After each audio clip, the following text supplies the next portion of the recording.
Hello, everybody. This is episode 34 of the Keep It Rolling podcast. I'm Kyle Perkins. I'm here with Joey Deal. Hello, Kyle. And Aaron Brooks. Brooks? Brooks. Oh, gotcha. That's okay. It doesn't matter. You'd have to listen to the show multiple times to understand. Kyle always gets the name wrong. Always. It's kind of a running gag. I'm glad you did it. How you been, Aaron? Pretty good. Good. How was your training today? Oh, amazing. Awesome. This place is awesome. I felt bad even asking you to do the podcast because this would be, I think, like hour 9 of hanging out with us all weekend. Man, I'm ready for hour 12. This has been great. So Friday, we did a weekend training camp with Aaron Brooks and his whole school and a lot of his students. We did Friday night. We trained for about 2 hours, right? Yep. Mhm. And then Saturday, we had a morning session, 2 hours. And then we came back and trained for almost 3 hours at night. Mm-hmm. And then we just finished up a 2-hour open mat. So, I mean, I was like, do you mind hanging out with us for like Just another a hour, little bit maybe? longer. And luckily, you were nice enough to hang out with us.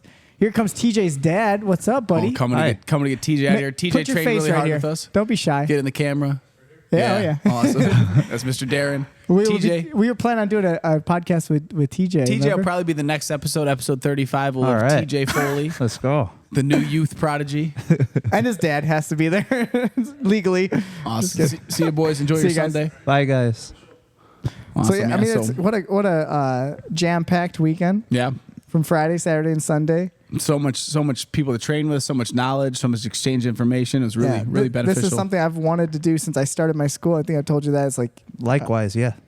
my whole goal with this was, the cross training in jiu-jitsu is something that I think is a lot more acceptable nowadays. Mm-hmm. We've definitely talked about it on the podcast. Is like for me and Kyle, it's something that we are passionate about. We want to try to get the community more involved together versus us all being segregated into our little camps of schools. Yep. Yeah, definitely. And I know you have a similar philosophy, so Yeah. I appreciate you doing this with us. It was a fun weekend. Yeah, of course. Again, like we were talking about a little bit earlier, again, going back to maybe even as little as 10 years ago, it was so segregated because people wanted to win like Naga team titles and whatnot. But it's like, man, we can do so much more than that if we just work together. Yeah. You know what I mean?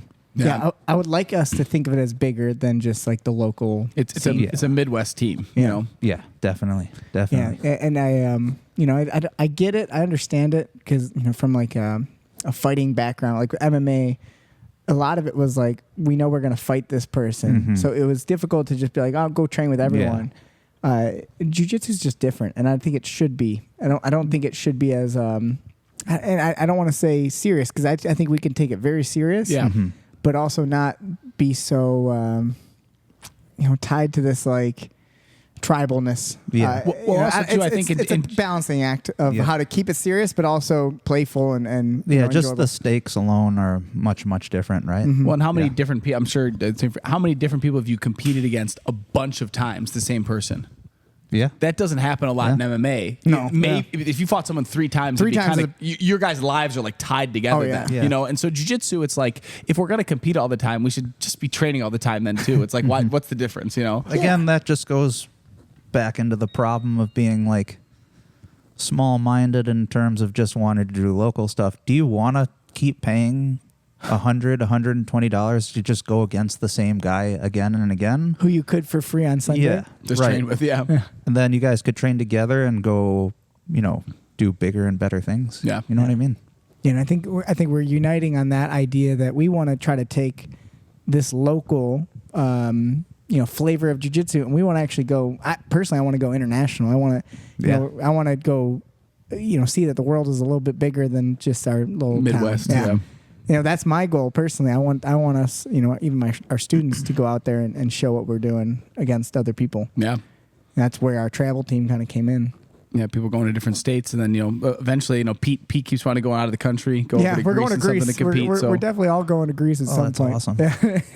Just for fun to compete. wanna I mean, compete. for the competition, but then we would even make it kind of like we think of it as a retreat. So like if this was a training camp, Yeah. I think of like training retreats as like we all as a group go somewhere to train, like a destination. Yeah. So that's, just so you know, Would you'll be you invited for those. kind of compare that to like the BJJ Globetrotter Yeah, camps. that would be the idea. Yeah, I've very always similar. wanted to do something like that. We're making it happen. Sounds just so like you a know. lot of fun. You're on the inside. Yeah. Oh, hell yeah. So we got to can't plan wait. this shit out. Yeah, it'd be really fun. Can't I mean, wait. it's something personally. I like before I started my school. So back in like 2018, 2019, that's all I did. For yoga. Kyle remembers. Yeah. Because I started like traveling more. You're just And, gone. Yeah, I was just be gone because I pretty much at least 2 weeks every month. I was somewhere in the world doing a retreat for yoga or handstands. Oh, that's and right. That's all I did. Yeah. And it was like in my head, like that's going to be my future. It's like I make money doing travel. And now as having a school, I want to blend that world back in of travel and destinations. And Dude, I would love to do that. That sounds great. just put it in your head. It's going to happen Yeah. at some point. It's definitely there. Yeah, it's just something Yeah. we got to do. Yeah, Tam got me traveling more, and we did Europe last year for 10 days. Oh, nice. We went to France, Belgium, and Amsterdam, and it wasn't a business trip by any means or like a competition trip or anything like that. We just did it for fun. We That's just awesome. wanted a vacation. And I knew that I was going to end up training out there, and I did, and it was just such a great experience. Was it? It's Yeah. really cool. Yeah. So you trained everywhere you went? You like drop in schools? The only place I did not train was in France.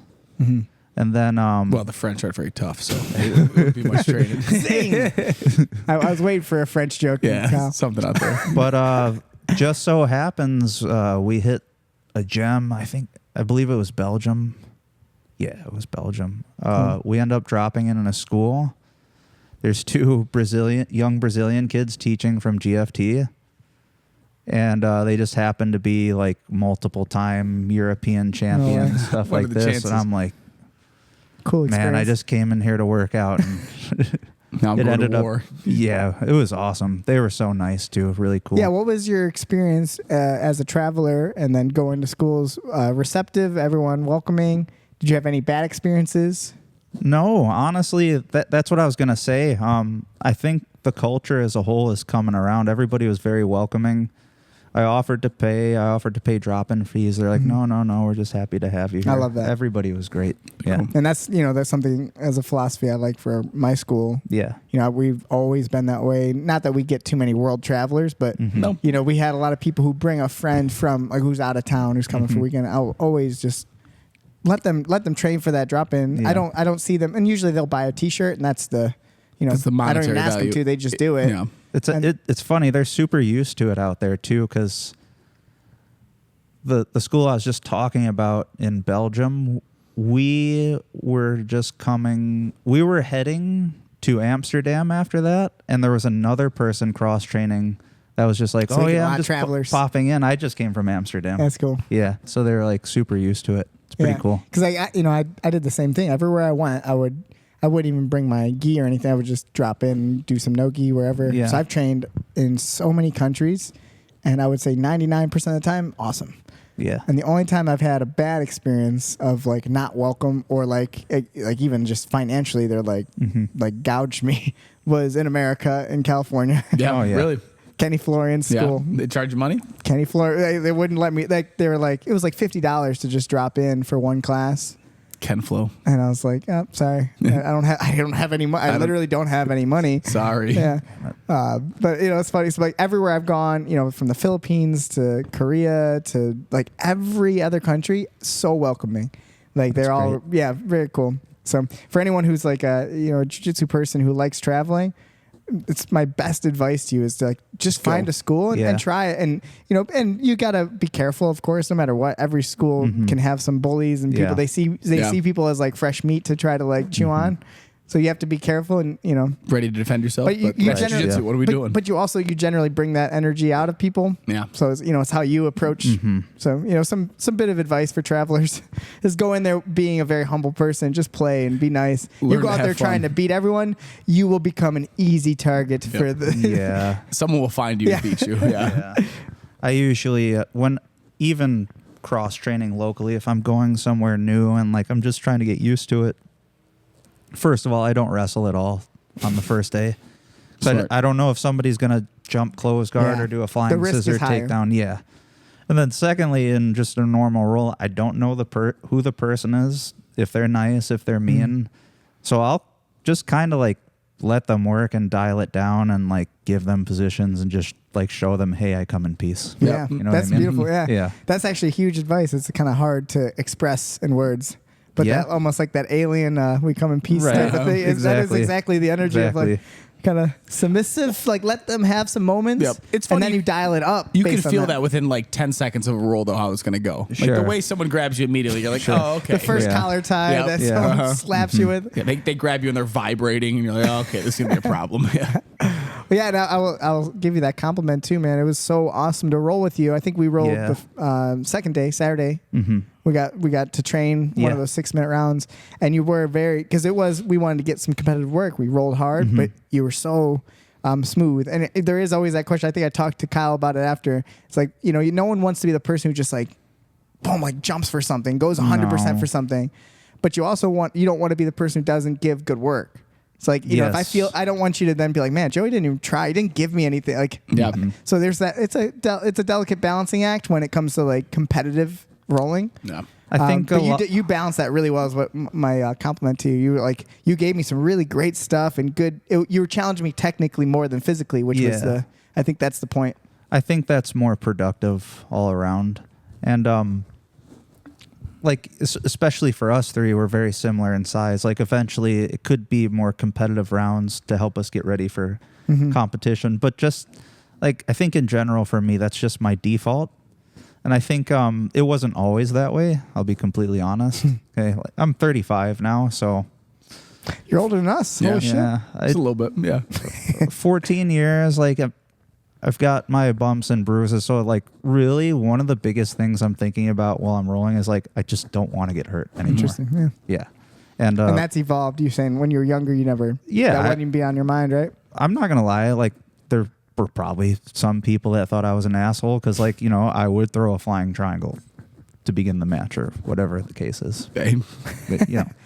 But that also circles back around to how much more intelligent the sport's getting and refined. And like, it's like we were talking about a little less from, I guess, like the evolution in my mind would be like the MMA mentality. And then like a couple of years later, let's say that's like, 2007 to 10. Mm-hmm.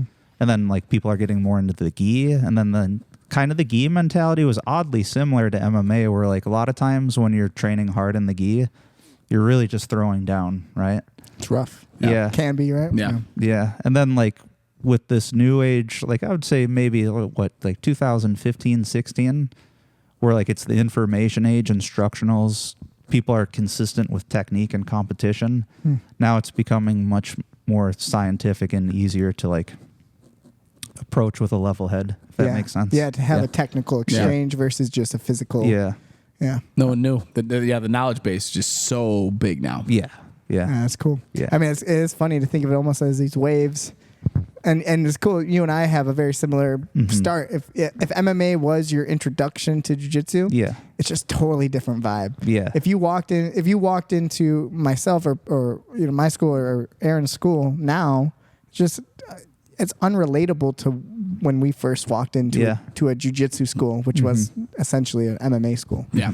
There was an MMA school with jiu-jitsu on the With side. jiu-jitsu, in Right. it. I feel like the mentality a lot of times was like they wanted you or you felt like you had to prove yourself. Whereas nowadays, like not only do you not have to prove yourself, we are very, just speaking for us three right now, I don't know if everyone's like this, but we're very willing to guide you in here and help you out and get you caught up with everybody. Yeah, it was more. great. Yeah, I think you said like it was more like people had to prove themselves back in the day, Yeah. and nowadays we're more willing to prove jujitsu to them. Yeah. Like Yeah. back in the day, if you came in the gym and you questioned the coach, if you Yeah. were like, I don't know if that choke would work, they just rip your head off. Right. Yeah, You know, like, and like I'll show you. Yeah. Yeah. And then like now we'll just slowly be like, well, see if I do all this right and I barely squeeze, you're choked, and then someone's like, oh, that's amazing, and then Yeah. they want to learn that instead of like, wow, that guy just beat me up. You know, I can be tough too. Yeah. Yeah, that's a good point. Yeah, it's more on the art than it is on the person now. Like jiu-jitsu will prove itself to you. Instead of I'll show you. Instead of being like, jiu-jitsu show will me, are you tough enough to handle it? Yep. And I've realized that almost everyone can handle it. There's some people that jiu-jitsu is not for everyone. We've talked about that. That's the reality. I mean, Yeah. it's it's a weird thing we do. I mean, we just spent the whole weekend, like weird amounts of time, just sweaty, disgusted. Yeah, me and Joey spent an odd amount of time this weekend just mopping up sweat with Oh my towels. God. Yeah. The amount of sweat. It's just, that is not for everyone, and I'm fine with that. I'm My not gonna washing machine will never work again. The amount of salt in there. But I really truly believe, and I'll put my foot down, and I really express that the art of jiu-jitsu, learning jiu-jitsu, is for every single person. Right. As in type of person. Anyone could fall in love with this. Yeah. And I've seen that over the last, 15, 18 years. Yeah. I've seen every type of person who can connect to this in maybe in a different way than we have. But, it's a shame. I think there's so many people who probably didn't fall in love with it because of those initial, those couple generations ago how many people came in with an open mind, wanted it, but just didn't mesh well with that almost like clash of personality. They wanted to learn. They didn't want to prove themselves. They didn't come to do that. And that's not for everyone. Already you've whittled it, by like 80%. Yeah. I'm glad we survived it though. Yeah. But that's what we got into it for. It's like we did it to prove ourselves, like a little bit, A little bit, I guess. Not to anybody, maybe even like to yourself, kind of. But I'm down for someone to challenge me, But it's okay for people not to be, Yeah, I'd have to think about that for myself. I think I just wanted to do it. Yeah, I don't know. No, I don't remember how I felt. I did have like some delusions of grandeur, like. When I started, I was 20 years old, and I was just like, I was so into UFC. I loved it. And I was like, I want to do that so bad. So that was my main motivation. Yeah. Yeah. Yeah, I was the same. Yeah. And I thought I was the guy. I thought I'd be a UFC lightweight champion, 155-pound champion. Literally me too. Yeah. If they would have put a flyweight division in, you guys would have both been killing. Yeah, well, I mean, like the flyweight division happened while I already fought professionally. Yeah. Before the flyweight division was popular in the UFC. Well, you know what I'm saying? you need straw weight, right? Yeah, I'm 4-0. All my best competition weight was 115 pounds, Man. which there just wasn't enough. Yeah. I was ranked 8th in the world. Everyone above me was Japanese. I was the number 1 guy in America. There was no Jared Brooks. He fought one fight at 115. Who's now he's 125. He can't make that now. He's short. He's short, but he could make 115. Yeah, he was thick. I mean, he's just one of those types of wrestlers. He'll die. He'll die and make weight, and he did it once. Shout out to him. He just won his belt back last night. He lost his slam in the guy right in his head. Yes. Yeah. Whatever. I don't remember if it was a slam in the head, but he got disqualified and lost his belt. This was in 1FC. Yep. Super tough. I fought him at 125, and he's phenomenal. He just got his black belt by Alex Hody. Oh wow! So last night they tied his belt on him. That's cool. So from Roots. Small world. Yeah. So I fought him back in 2015. And, he was just a wrestler. And I had him in probably, 15, 20 different submissions. And he powerbombed me out of like 10 of them. And, by the end of the match, he was puking. He won his decision. He took me down like 1,000 times. Yeah. I felt like I got hit by a car. It was a crazy story, but it's I'm just it's always fun. I'm sure you feel this way too, and Kyle, maybe yourself too. Like after you've competed against someone, and then you kind of watch how their career goes and stuff. You're always like a little bit of like rooting for them and like follow it. Yeah. I've had that with lots of people. Yeah. Like, man, I'm excited for them when they do something well, and it's cool. Yeah, that's why every time I see Korahanian win, I'm like, that guy beat my ass pretty I good. remember that. That's cool. But yeah, let's continue with your story. So you said you started jiu-jitsu at 20 years old, and UFC was 100% the goal. Yes. So you found jiu-jitsu because of that, or were you looking for an MMA type of like school? Was like you influenced by like Hoist Gracie or influenced by someone in the jiu-jitsu realm? Yeah, I think we can all say Hoist was a huge one, and I always wanted to learn everything all at once. Like I wanted to learn how to strike, I wanted to learn how to wrestle, but I would say like jiu-jitsu always had a special place for me. Just so because you knew that. Yeah. Especially because you didn't wrestle in high school or anything. You didn't wrestle growing up. I wrestled for 2 weeks in the 7th grade. Nice. And I had one match and I lost. I felt that double leg today. That's the 7th grade double leg right there. I couldn't afford wrestling shoes. I was literally wrestling in skate shoes. So I get pinned in probably 10 seconds. I get off the mat and my mom's like, "Good job." I could I could see your unit through the singlet. I was like, all right, I great. think I'm done. So did you play any sports? Or were you more of a skater? No, dude. In high school, I was like 185 pounds. Okay. Really? Yeah. Really loved GTA and playing Tony Hawk. So you were Okay. you were heavy, huh? Yeah, I was a big kid, dude. Holy shit. Yeah, I was I pretty never would chubby. have guessed that. Yeah, I would have never guessed that. Yeah. Oh man. I could find some That's why you pictures got I'll some of show the you guys. strength, though. You got like a good grip strength. Yeah. I've always thought of that. Like I people who- appreciate that. Yeah, man. I mean it. Like I've always thought of anyone who's been heavy, you get to keep some of that shit. I've never been over 140, 45. So I, like outside of like even though I appreciate the compliment, I don't consider myself very strong in grappling either. But like I really struggle to do things like pull-ups. Like I can't bench press a lot of weight. Like So your overall strength, you think is not as impressive?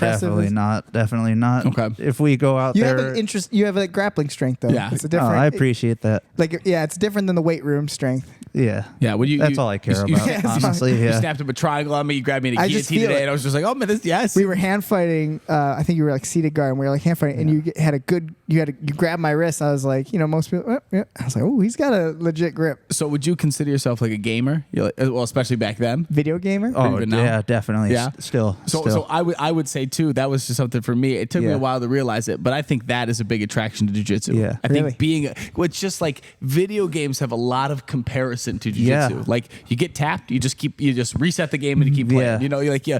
You find the hard levels that you're just good enough that you can kind of beat, but you don't want to beat it. You want because I want to keep playing. It's a lot of like comparisons to it. I always find myself making RPG analogies while I'm teaching, and people are just looking at We me use it like, for the kids "Shut a lot." up, dude." Yes, I know. I'd love. I gotta come to your class. Yeah, I love it. I'd be nerding out. Nerd talk. Like, guys, we really need to level up this stat. Yes, you're focusing too much on. Yeah, More of a druid when you should be a warrior. that's awesome. But So and with the so that jiu-jitsu is kind of a personality trait maybe because I've always felt that way. I understood because I wrestled growing up when I was young. I got into jiu-jitsu at like 14 years old. oh wow, I started at that age, but then I would only do it in between wrestling. I would wrestle in high school, wrestling season. I did not train jiu-jitsu, and then I would train jiu-jitsu, and I would I have a lot of students like that. yeah, like that. I felt like I was a one at a time. So it gave me that unique experience of like the personality traits. Like I understood, like I was not a wrestler in terms of personality. I didn't have the hard-headedness. I didn't have even just the work ethic of that. And it's not to say I'm lazy. I like to work hard, but wrestling and jiu-jitsu behavior is just totally different. Yeah, I've noticed that. Yeah, I connected to the jiu-jitsu, whatever you want to call that philosophy. I don't know whatever you want to call of like almost like there's a level of like passive, being Smarter, passive. not harder. Yeah, Yeah. I've always, it's just a personality trait, and I think a lot of good wrestlers have that and can use that to their advantage, or a good grappler, good jiu-jitsu person can use the wrestler mentality. Yeah. So it's not one or like on or off switch. Yep. It's Yeah. levels, and even then you take like the striking personality is a different personality. I would see some strikers who like lacked creativity sometimes, and they'd be like robots. Yes. And that was like a lot of strikers that I knew. They just do the drills over and over. That's all they do, and then they Yeah. go fight. Yep. See, I wasn't like that. I can't just do the same drills. Over That's and what I over. would always tell people about like sparring. For me was like I can't like throw punches very well. I don't got my very good But you footwork, but I played. just like I know tricks, Yeah. and I play a jiu-jitsu game game it. when I strategize. I just like trick you into like, hey, I'm over here. And I throw a crappy punch, but it'll hit you. Like yeah. There's been Yeah. a similar like evolution with striking. I would say it's less, like thinking back to Pride and all that, where people would just, like Chuck Liddell throwing huge bombs. Like there's a lot of art and creativity to striking nowadays. It's really fun to watch. Yeah. Oh yeah, I love it. Yeah. Someone like Adesanya, like walking people into strikes. Yeah. And, the Yeah. movements. Yeah, It's I very think, cool. And it goes to like that idea. If it's just a kind of fun thought experiment. If there's like the wrestler personality, there's a jiu-jitsu personality, and like a striker's personality. I mean, what those personalities are is like hard-headed worker for a wrestler. Yeah. Kind of creative, flowy, relaxed jiu-jitsu guy, and then you have this kind of like robotic drill. Yeah. I mean, you just want to kind of find the blend of all three of those. Yeah, And that definitely. makes a really good Yeah. mixed martial artist, right? Yeah. It's kind of fun to think about. One of But my I think we all gravitate towards something. Yeah. One of my favorite things is I'm kind of a troll sometimes. Like I like to go up to the wrestler in the room, like the guy that's got the mean look on his face. Like, hey, buddy, why so glum? It's like, what are you talking about? I'm like, oh, never mind. Yep, never mind. Never mind. I'll sit down. I used to have a little kid who would come in every day. He's like 7 or 8 years old, and this kid would come in like he worked like 3 full-time jobs, just every day. Like it was the hardest thing in the world for him. He's like 7 or 8. Like it just made no sense. So then finally, it just started being every time he'd come in with that attitude, I'd look at him and be like, CJ, why are you always in such a good mood, man? And he'd always be like, no. I'm You not. point his face. I'm like, why are you always so positive, man? I love your positivity. And then he stopped doing that. Did he ever turn around? He finally he was such a happy kid after that. He realized that wasn't working. Reverse psychology Yep. at its finest. Oh man. So you're 20. You're watching UFC. Uh-huh. How do you get into it? I think I told Joey a little bit of this when we were setting up the camp. Like around that same time, like I started watching a lot more WEC. So I loved Jeff Curran, obviously, like Miguel Torres. And then I found out about Miguel Torres's like connection to Carlson Gracie team. That helped a lot too. Just like everybody from those like bantamweight, flyweight, featherweight divisions. I'm like, oh, this is so cool. And it's something like I could realistically do. So those were a lot of my main influences. And then just like all the jiu-jitsu guys in general, all the Brazilian top team guys like the Nogueira brothers, Murilo Bustamante, like everybody. Like if they did jiu-jitsu, I just loved it. Damian Maia, like so cool. Paul Lafilo, remember him? WC? Oh, yeah. Dude's awesome. That armbar was crazy. Yeah. Man. Yeah. Him Totally. and Chael Sonnen, you remember those fights? Yeah. Many went crazy. Oh, yeah. Let's see. Yeah, so past that, I just jumped in. I ended up going a little bit further with the MMA thing. I had a couple amateur fights. I would say at that point, I was a blue belt. Yeah, that was like 2010 to 2012. Ended up going 1-1. Did you fight at 135? Yes, both fights were at bantamweight. Yeah. So we could have definitely fought each other. Yeah. You know what I mean? Like we probably fought like in the same time. That I was Sure. my amateur career, like amateur fights from 2008 and 9. Yeah. And then I turned pro in 2010, I think. Oh. 2011. My fights were in 2012. Oh, okay. Yeah, So a amateur little fights. miss, yeah. But think about weight because then I fought a lot. Like 30. There was no like Yeah. 25. Most of my first fights were all 35. 35. yeah. Yeah, I would say at that point though, like I had some bad experiences at my gym and fighting, and it just so happens that the guy that owned the gym was the promoter of the MMA events, and I'm like, well, if it's this bad when the guy who's running my team is like, doing these things, like how much worse is it going to be when I go fight for a stranger? Uh-huh. And like I felt like the head MMA coach's heart wasn't in the right place.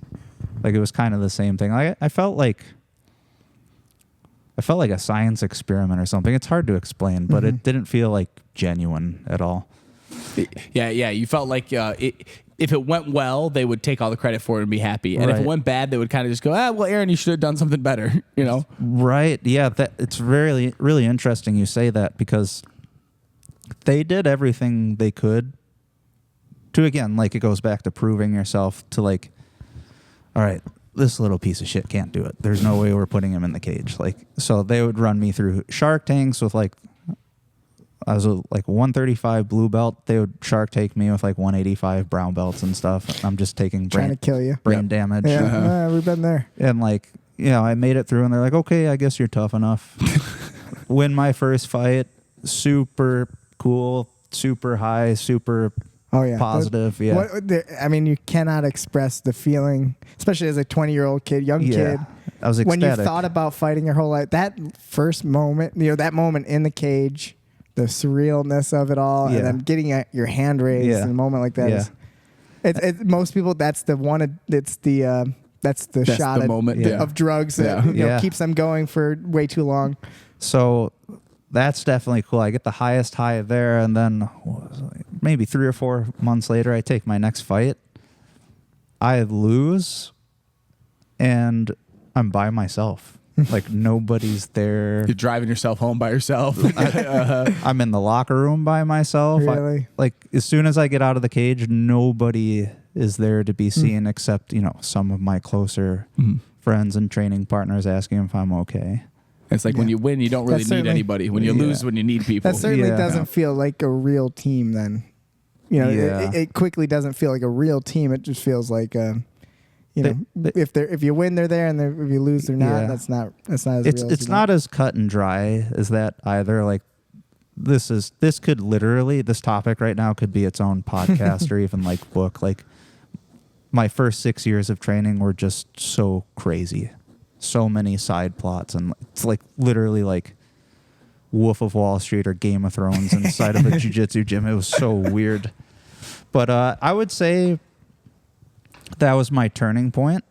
There was also like other coaches and training partners that were like, hey, you should consider putting the gi on more, like not really pressuring me too much, but like it's fun. It could help you develop more things, maybe get more focused on jiu-jitsu.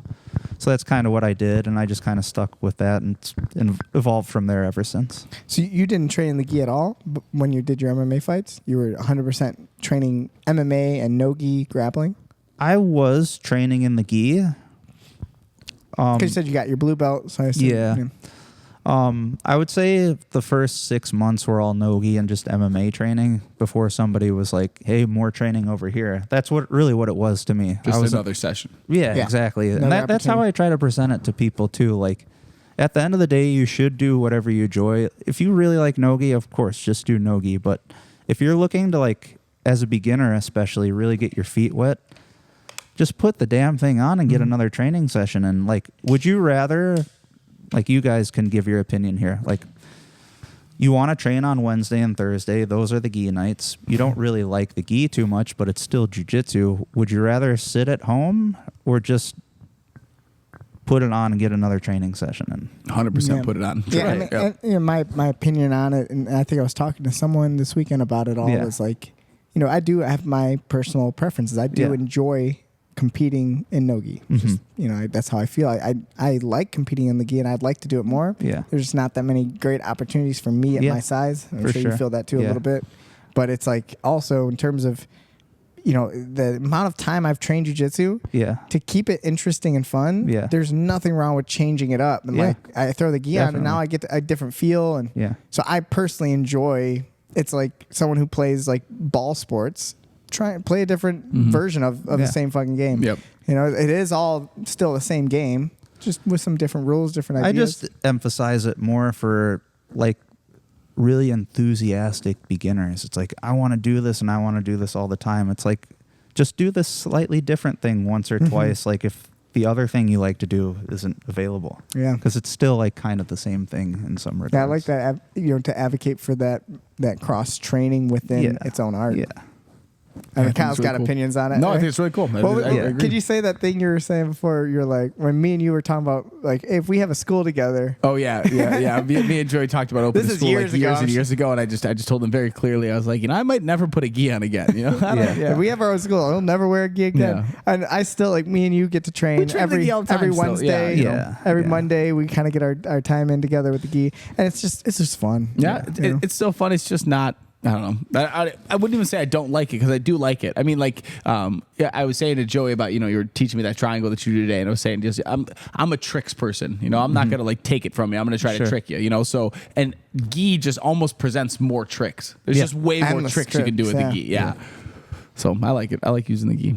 Yeah. So, and with MMA, I wouldn't ever tell an MMA fighter that they have to train the gi. I think that's a little like a salesman type of thing. It's too Hoist Gracie level. It's a little too much of like, you got, like, do you have to? I don't know if you have to. Yeah. So I think that's a little disingenuous and not true. But at the same time, it's like, if you enjoy training, this is another avenue. Yeah, I'm really big on that. Like when I coach and when I teach, like, first of all, I try to not use the words always or never. Great point. And I try to not force people to do stuff that they don't want to do. Yeah. Like if that can change a little bit the more serious the person is. It's like, okay, we should drill you can start pushing them a little bit more into, but uncomfortability. If it's a hobbyist, I'm like, I'm going to suggest these things to you, but I'm not going to try to make you do them. Yeah. That's an interesting, it's an interesting point about us. Like, what is our actual role in someone's life when it comes to being a school owner? Right. Are we 100% all about their comfort and service and like, which I think we have to be a certain level. Yeah. And we want to have a little bit of pushing people out of the, because when that does go well, it's the greatest thing ever. Yeah. And when that goes wrong, it's catastrophic. And now that person doesn't want They to don't train wanna because come. you overpush Right. them into Yeah. whatever. Yeah. So, it's a fine line, but I think you're onto the right idea of, I feel like that's the right way to approach it. You Someone just who's need to just have having what- fun, let them have, Yeah, let you them just need to enjoy have what it. your standard is of what you're teaching, and you need to stick to it. you Yeah. know? There's always so many factors at play too. Like, talking more about the competitor now, a lot of them tend to be obviously much younger. So there can be a maturity gap or like a communication gap or, just maybe somebody's upbringing. There's so many factors at play where like that relationship can kind of be tricky at times or like volatile or like, in your heart that you're trying to help them out the best you can or like guide them to do the right things and they just really won't do it or can't do it, maybe other obligations and like Or where their priorities are. right. Too. Yeah. That can be the tough part sometimes. Well, I mean, think about this is what parents struggle with, Yeah. And so, us with people who are paying us to come, and we don't Yeah. have much control. That it's hard to Well, direct them. and this is me just being honest about a feeling I had just yesterday. Because I loved this training camp that we did, and we put this together. I was too. so excited about it. And then I had some people. It's like I thought about this yesterday. It's like, how far can I say this to someone? And I'll even say it because he's been on the show. Like Adrian. Adrian, this was like a perfect weekend for Adrian. It was like designed for someone like Adrian. Adrian's a young white belt who is like our star white belt. He's just done so well in such a short amount of time. Yeah.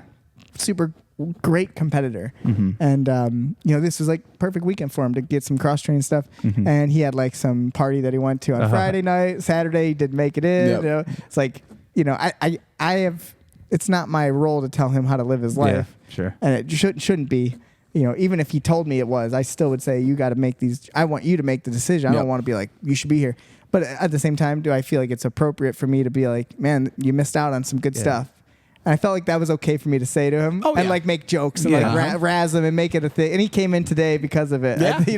And he came in, he's like, man, I heard it was great.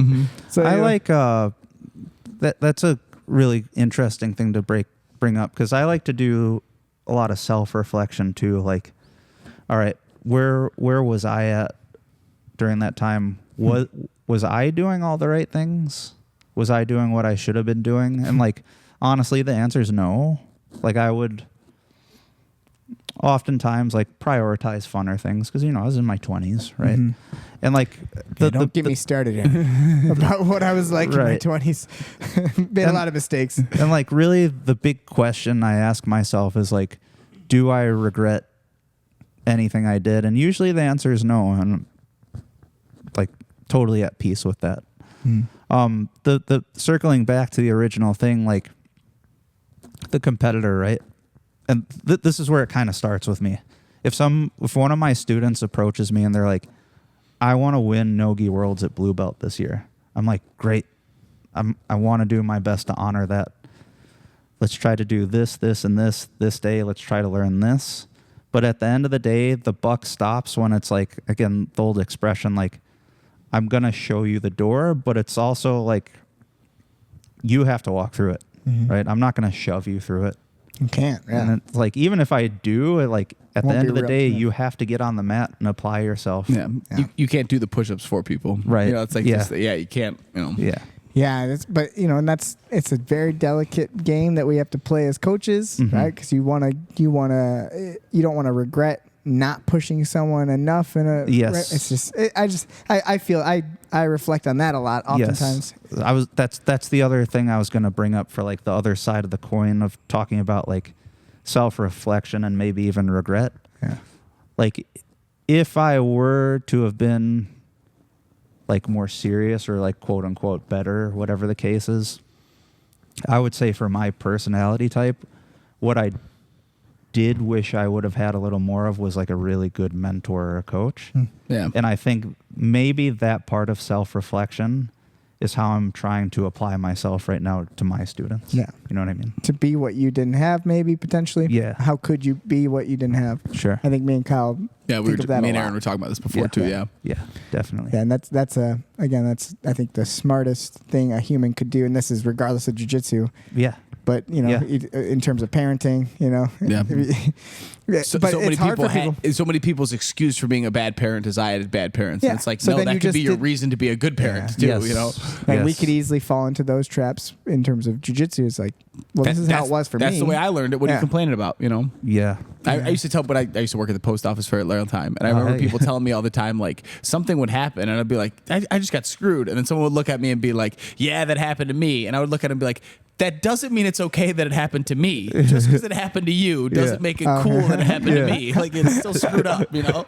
Yeah. So like to learn from the things that we regret or the things that we wish we had. That's man, what a great lesson in general. Yeah. And like training at a lot of different gyms, I'm as equally as thankful for the do's of running a gym as I am for the don'ts. It's all valuable experience to me. Well, you're doing an awesome job. We've been open, I think, around the same time. You started 2021. Yeah. And man, your growth is huge. Oh, thank you. 3 years. Thank and you. I think it's 100% testament to like your mentality as a welcoming part of jiu-jitsu. Not the, again, like the, I don't know, like, whatever you want to call it, like bully mentality or like that, like you come in, you got to prove yourself kind of thing. You Yeah. just feel like, I think is that your motto? Is the be kind, train hard, be kind? Yeah. That's, by the way, I can't take credit for that. Tam came up with that. Nice. Yeah. Amazing. Shout out to Tam, by the way. She came in all weekend too with Hot Dog, your new puppy. Bringing him in. Hot Dog was just this little cute teddy bear for anyone. We'll have to put a photo up. We'll put him up during there. this moment. I'll put a photo up. Right here. Yeah, right here. Just the most adorable little dog ever. He's the But man. he was awesome. He got a stripe at Viana's last weekend. Did he? Yeah. That's funny. But she did awesome too. So Yeah. she helps you with the school in a lot of ways, right? Work wise.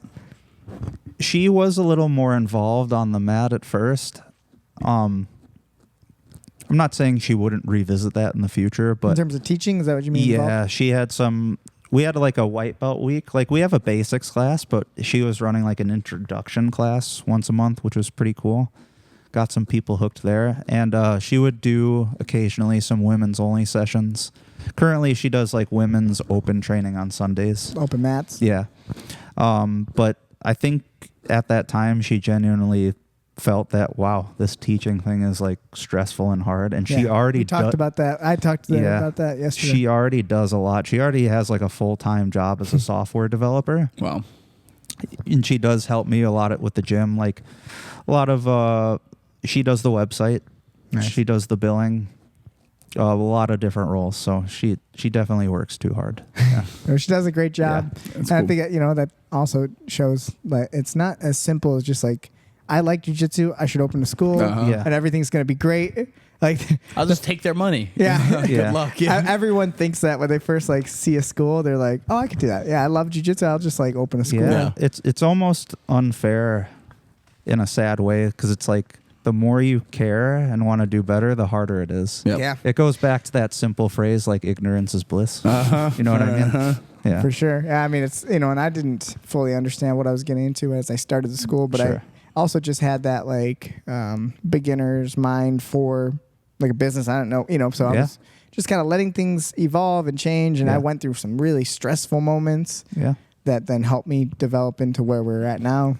Well, and That's just all. making it work. You just find a way you to figure make it out. Yeah, Financially, you have to figure shit Yeah. out. That's a big challenge. It's a new thing. You've never done it before. So, of course, you have to learn as you go. For and, sure. and I take the same approach that I would for jiu-jitsu. Like I learned jiu-jitsu through trial and error. I'm just gonna do it. I'm gonna see what happens. You get out there, you do a competition. Yeah. To think that you are 100% ready for every single challenge Yeah. is just that's a different level than ignorance. That's arrogance. Yeah. And I think I've more, I know that we're going to run into some snags like this weekend, even just to like do this. We just had to try it. Mm-hmm. Yeah. And I take I always put a lot of pressure on myself for anything. I want to do well. The last week leading up to it, we didn't have many people signed up. I was nervous, There's going to be 3 of us here. It's going to be me, Aaron, and Joey like, training. Aaron's going to be pissed. Yeah. I'm okay with that. Yeah. I think we talked about that too, of like the pressure of trying to bring people in. I feel that. That's why, I rarely do stuff like that. I want to do more events. Yep. I want to bring people in more, but it's more about your comfort. Like, I don't want to bring someone in and then them feel like it wasn't validated, of like no one came, like not enough people came or whatever it might be. Yeah. And you made me feel very comfortable about it right from the beginning when I sent you messages online. Yeah. You're like, yeah, man, let's just do it. Have some fun. Try it out. I might be kind of, I guess, naive in that regard, because at this point, like, for my personal happiness especially, like, I just want to have new experiences. Like, even if the 3 of us did just show up, like, I guarantee you guys I wouldn't have been disappointed. I'd be like, I'm thankful for this experience. That's awesome. This is cool. What a And great outlook on life. Yeah. Yeah.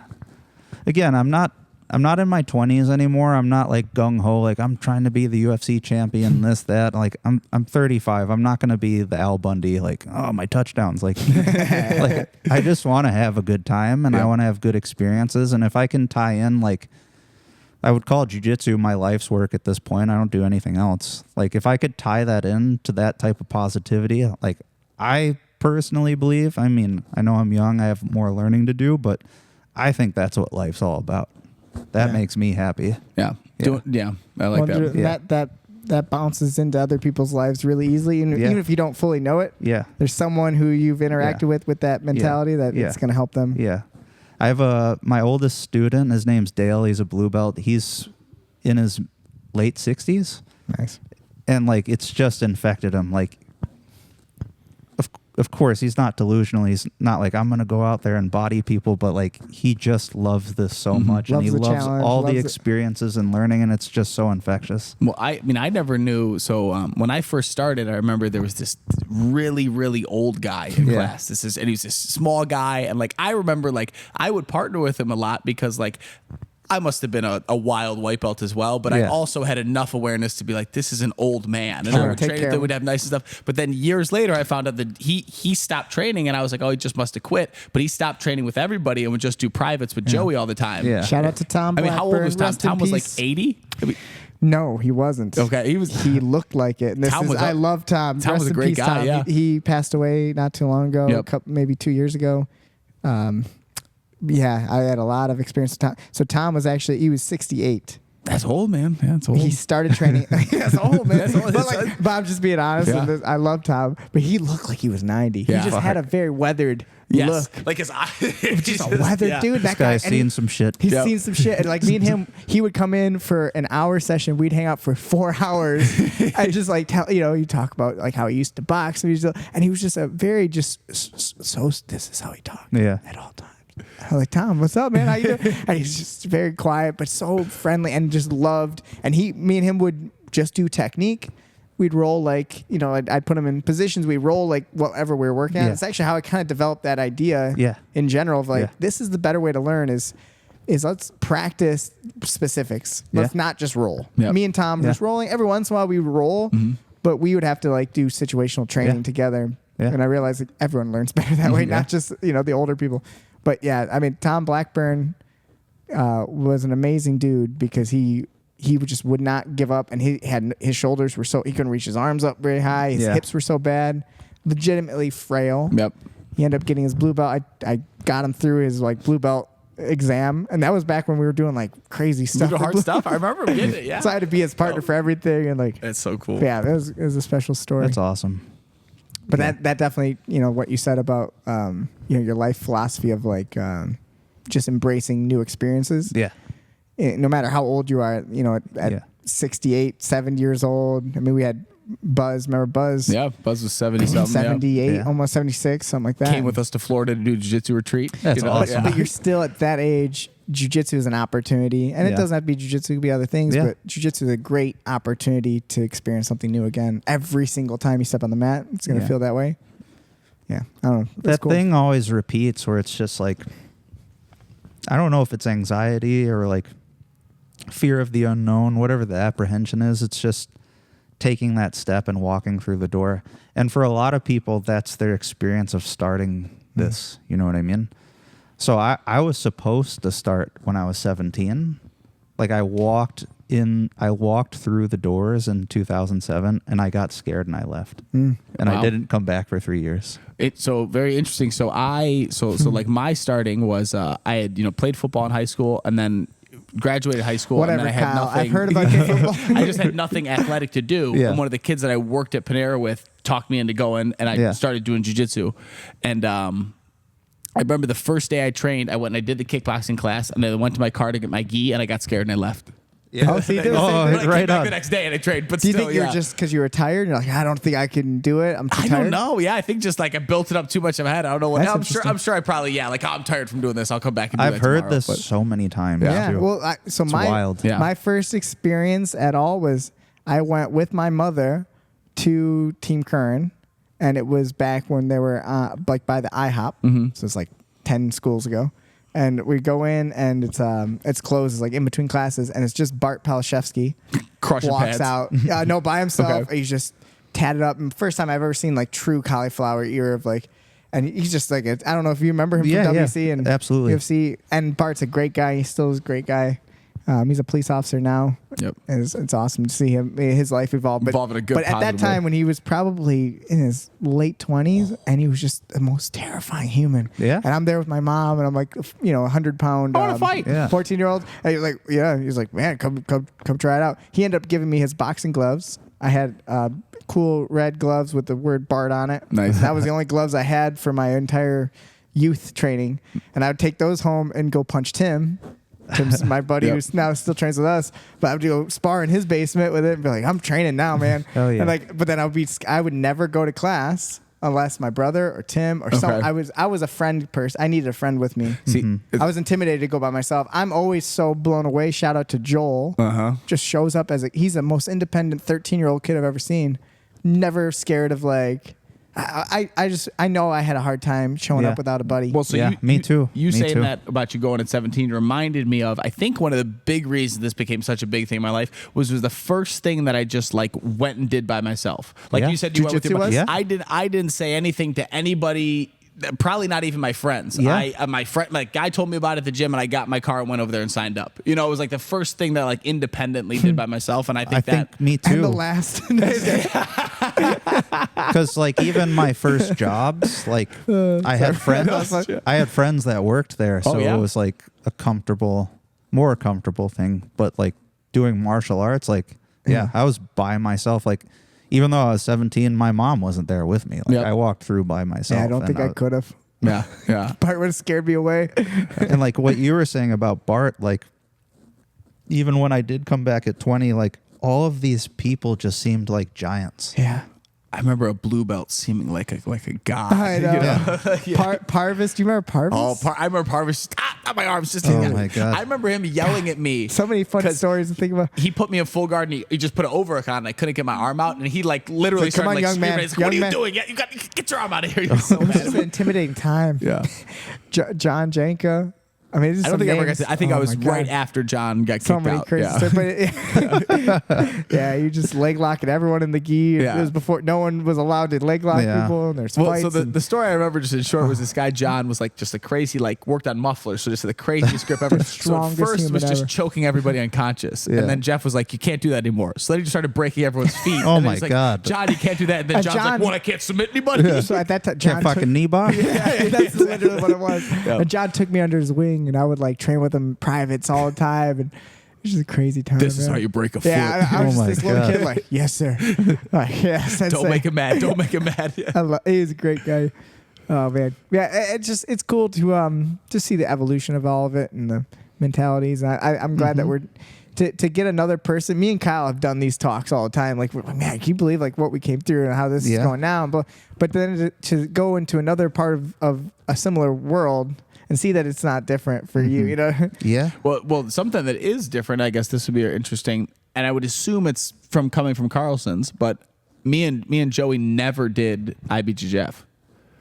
And that's a big and part you of your, do that a lot, right? How did that start? I just think I don't know. We never did it. Yeah, it was never big with our school. Okay, so I know I have a good answer for this. It goes back to what we were talking about earlier with like the local tribalism. Yes.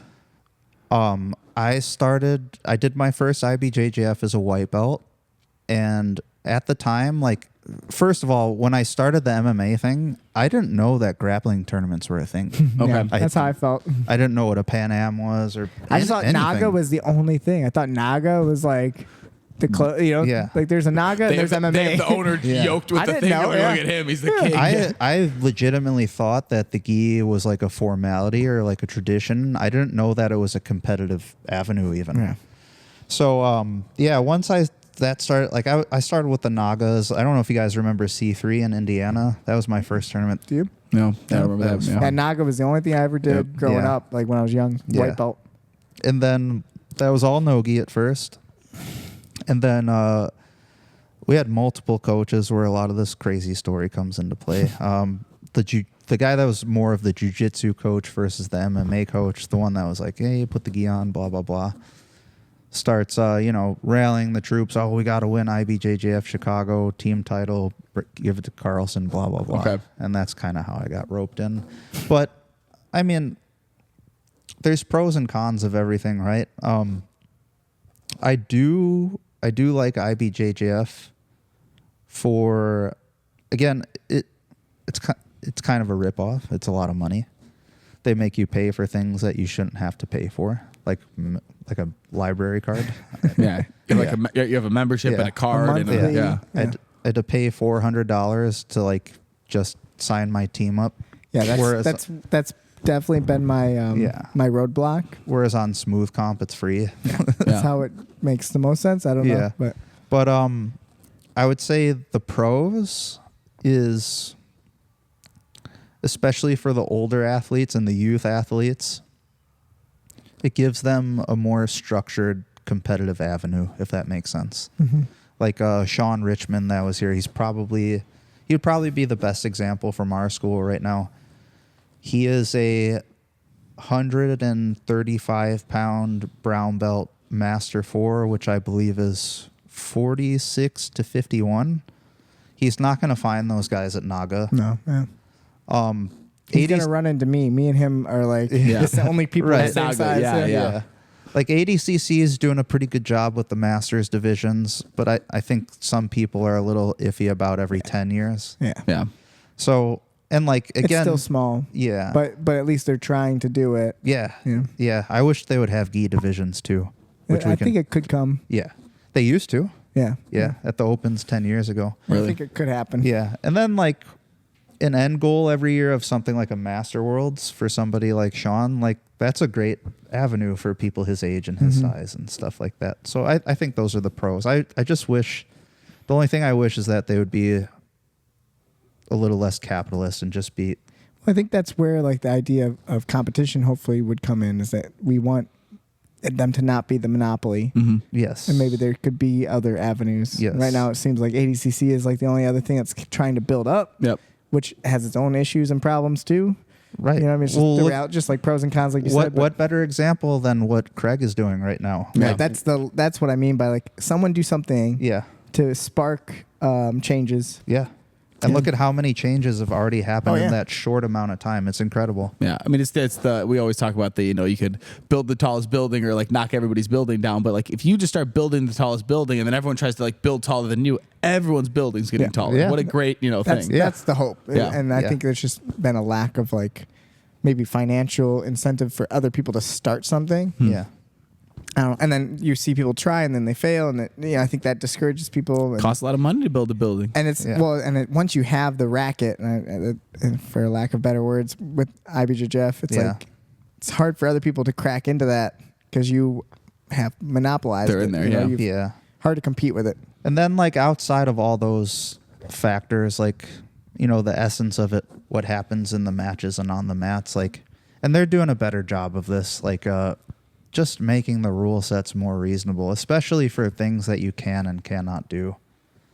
Like, man, we'll really be living in the future when we're allowed to heel hook people in the gi. Yeah, yeah. You know what I mean? Yep. Or how about that wild one that went down with that 10th Planet guy? Like he like calf cranked or electric chair Rafael Sunsao, and he freaked out about it. Like they like it was basically electric chair, right? Yeah, he electric chaired him. That but he was trying to sweep him, and then he tapped and lost or something. He popped his knee, popped his own knee, started and spitting on him, and it was. And then the other guy got it's so ridiculous for like several reasons. First of all, to my knowledge of the rule set, you are allowed to electric chair as a white belt. You're allowed to lock your legs and try to sweep someone. Yeah. I mean, it's a groin stretch. Yep. If you torque your own knee, that's on you. You could do that in a lot of really basic positions. I got decaled as a blue belt once. Yeah, for doing that. I electric chaired someone, and I could see the look in the guy's face. He like looked out at me and he went and he tapped, and the ref DQ'd. I was like, what the heck? Yeah, damn, dude. Instead of just like conceding the position,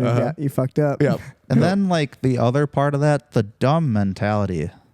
Like, how did that get to a point where he's spitting on the other guy? Yeah, that's that's a personality problem. It's a personality problem and a thing of like he is such the alpha in his group. Right. None of his quote unquote friends have the ability to go like, hey, it's like the same thing as like they talked about like when Conor decided to go like fight Khabib in the bus. Like all they needed was one person. Yeah, would be like, Conor, let's go and get one a beer, person over like 20 hours. Like they all got coked up and got on a plane and were so coked up the whole plane ride going, wow, we're gonna get him. And how no long one went flight like from Dublin? It's like 16 hours, and no one had the idea to and go just like stayed like this. no one It's like so Conor, this isn't a funny good idea. that you guys are saying that, because something I say this in class sometimes even.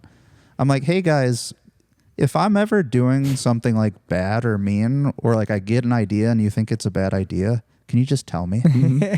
Just for a second, just let me know. Yeah, like honesty checks. It's tough. It's really hard. There's like a level of ego with certain personality, especially in this like MMA world. Yeah, MMA world's like, it's just different. It's like, oh yeah.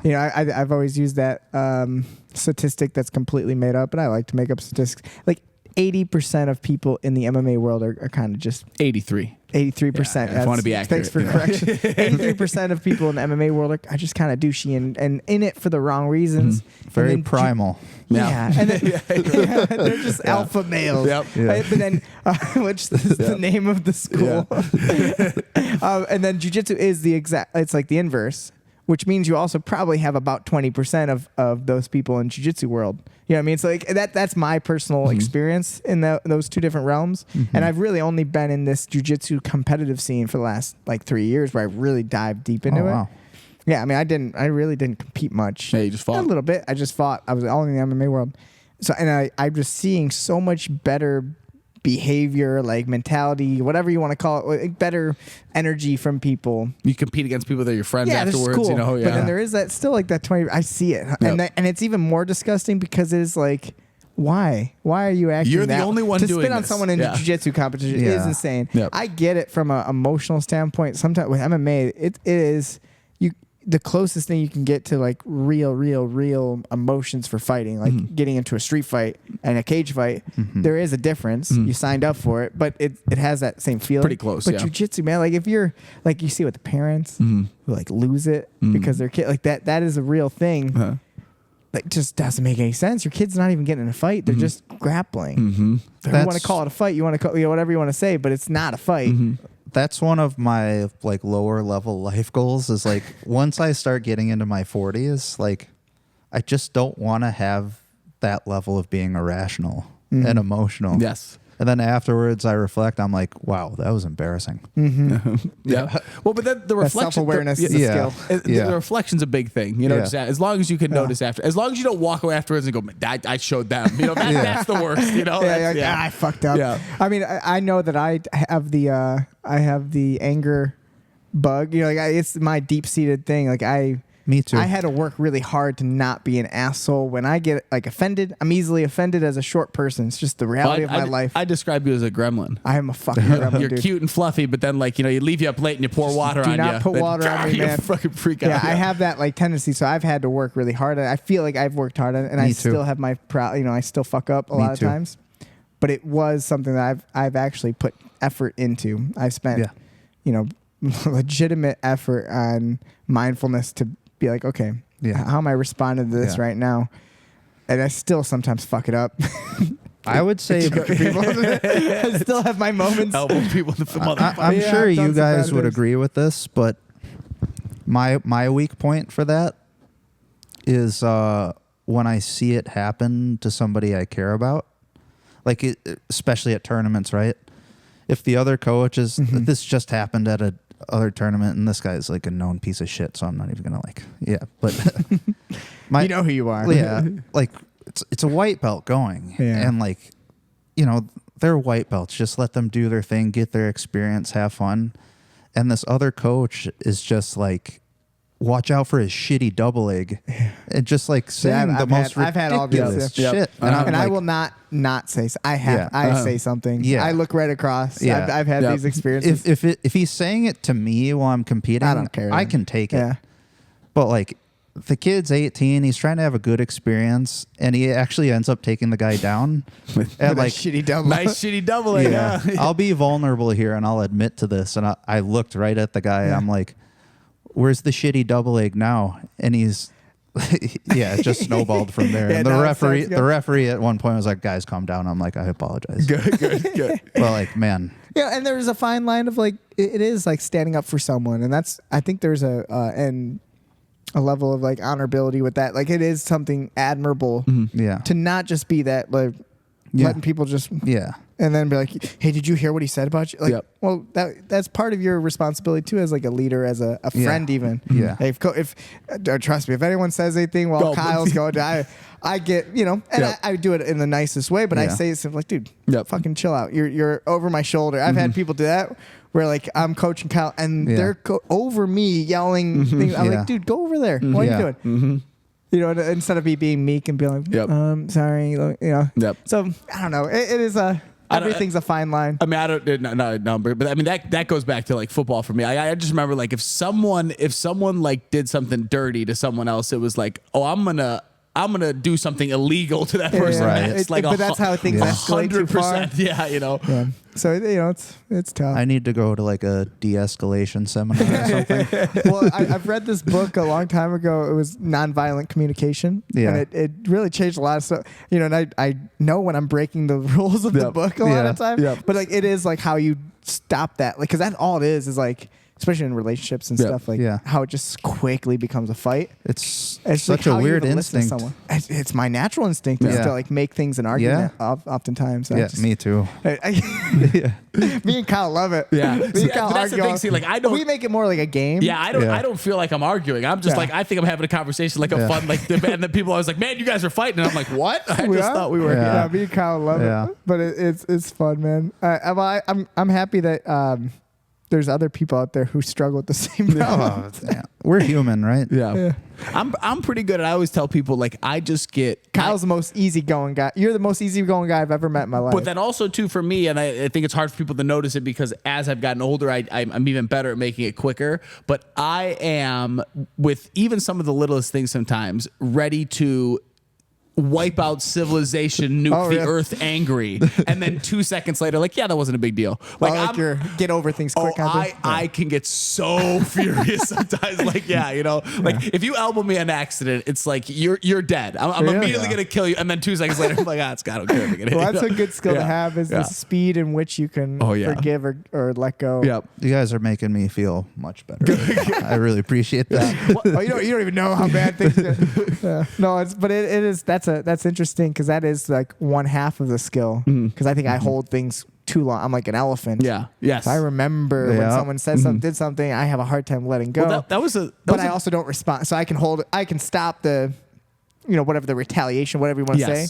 Generally, yes, but I don't ever fucking forget. Yeah, you're really that good at about not myself. having it obvious, but it's still in you. And you'll bit. know, and like you'll see how I act around someone, and you'll be like, "What happened?" And you'll be like, "Let me tell you." But I would say honestly, 12 years ago, this man said this. The learning to drop it is something that's something I learned from Jeff. Oh yeah, like Jeff is funny how like some people like if you talk to him about it, like some people like really wronged him. Jeff never forgets. And but then like 10 years later, he's just like like let him back in. They're cool. Like, really? I mean, there's a lot of people that he just kind of like into that. Yeah, he's just like whatever. 20 years ago that happened. So interesting. Yeah. Well, again, to circle back to like jiu-jitsu and did you always know you wanted to open a school then? So as you went to more gi competitions, No, not at all. do you remember the moment where you're like, well, this is where I want to be. I want to be a coach. I want to be a teacher. Yeah. I think this circles back to what I was going to say. Opening the gym. So again, like up until purple belt was always a very tumultuous time. Like, did you ever think you'd stop training because of it? a couple times, Yeah. yeah. Really? Mostly when I was a white and blue belt. Okay. I was just Like, like, as in, this is not worth it. I think it's normal and healthy too, like to have that reassessment. Like, why the fuck am I doing this? Why am I putting up with this, this, and this?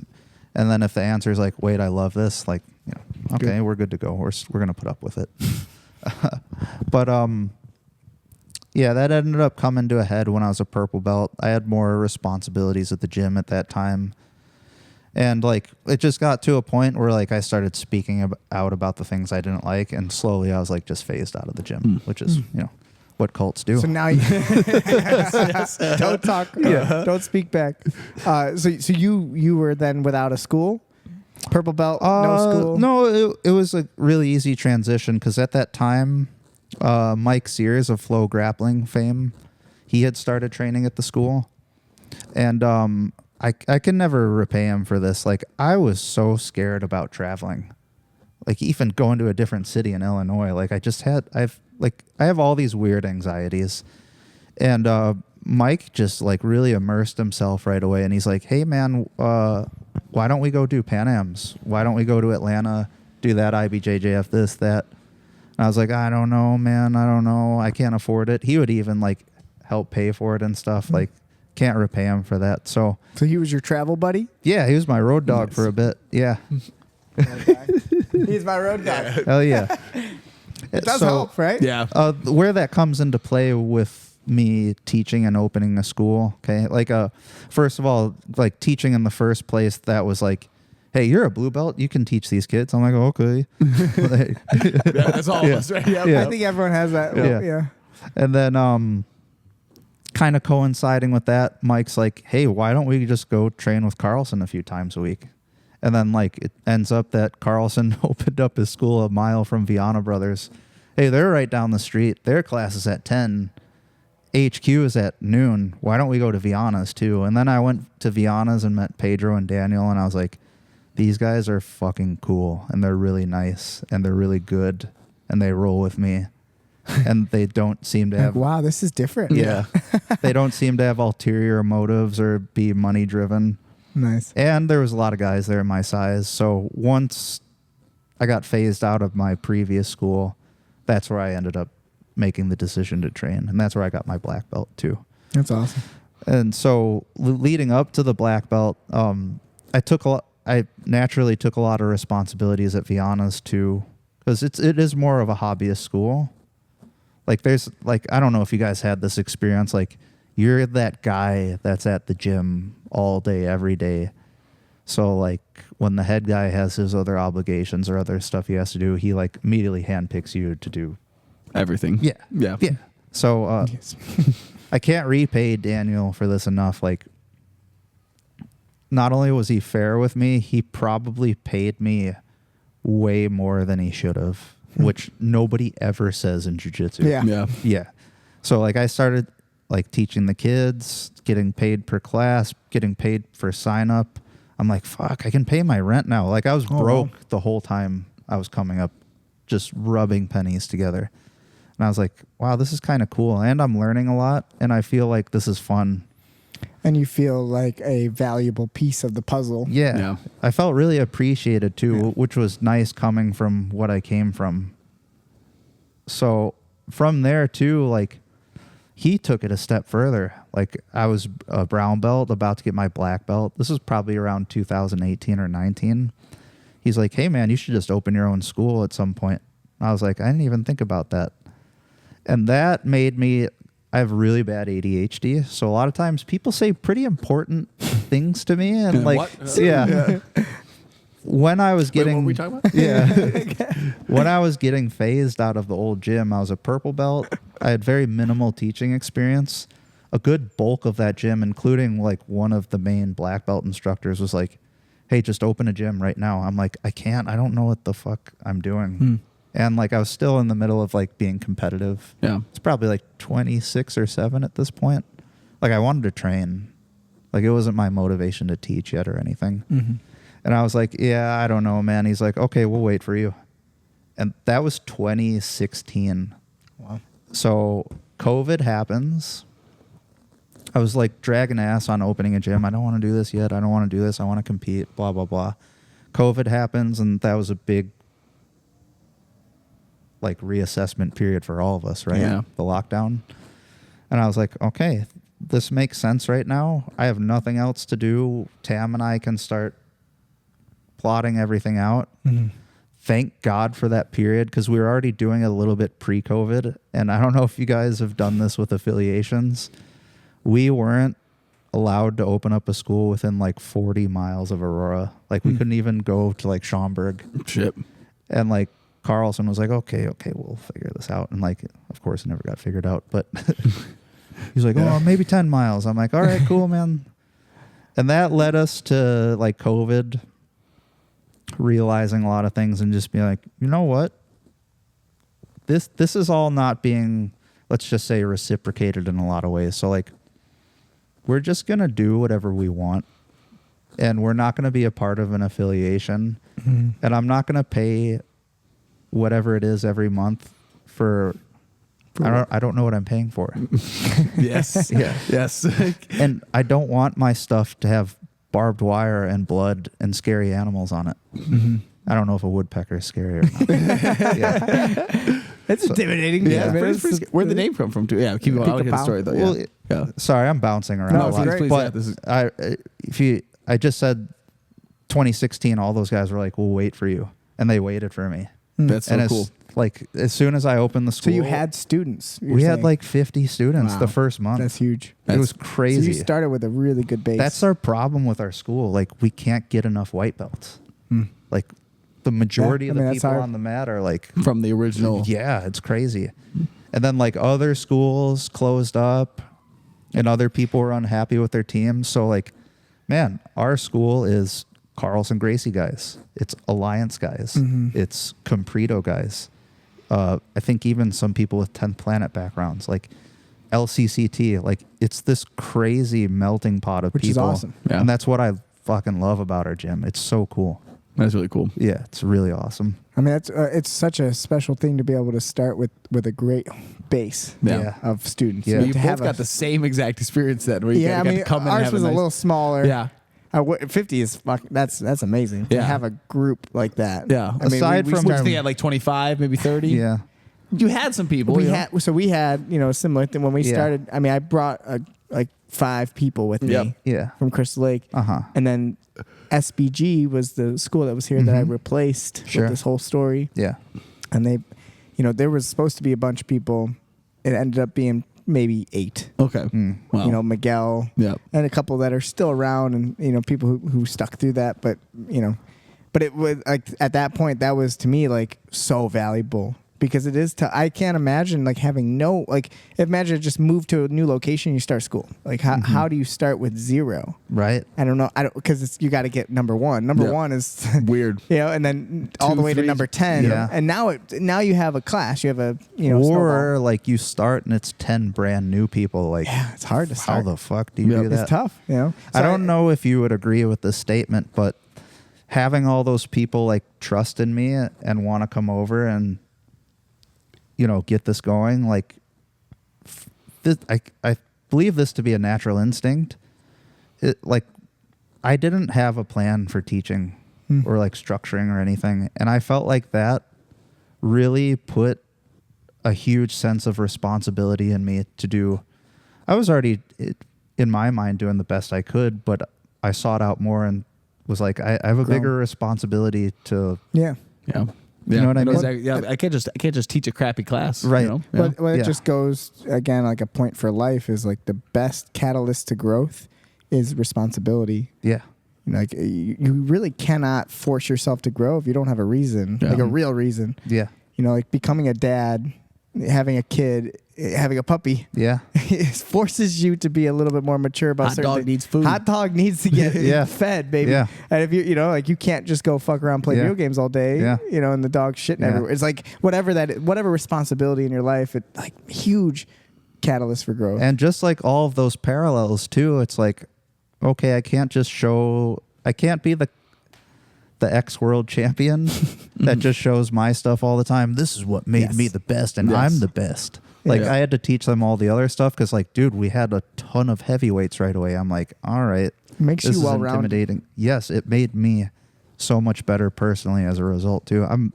I'm so grateful and thankful for everything, for sure. I mirror it completely. Really cool.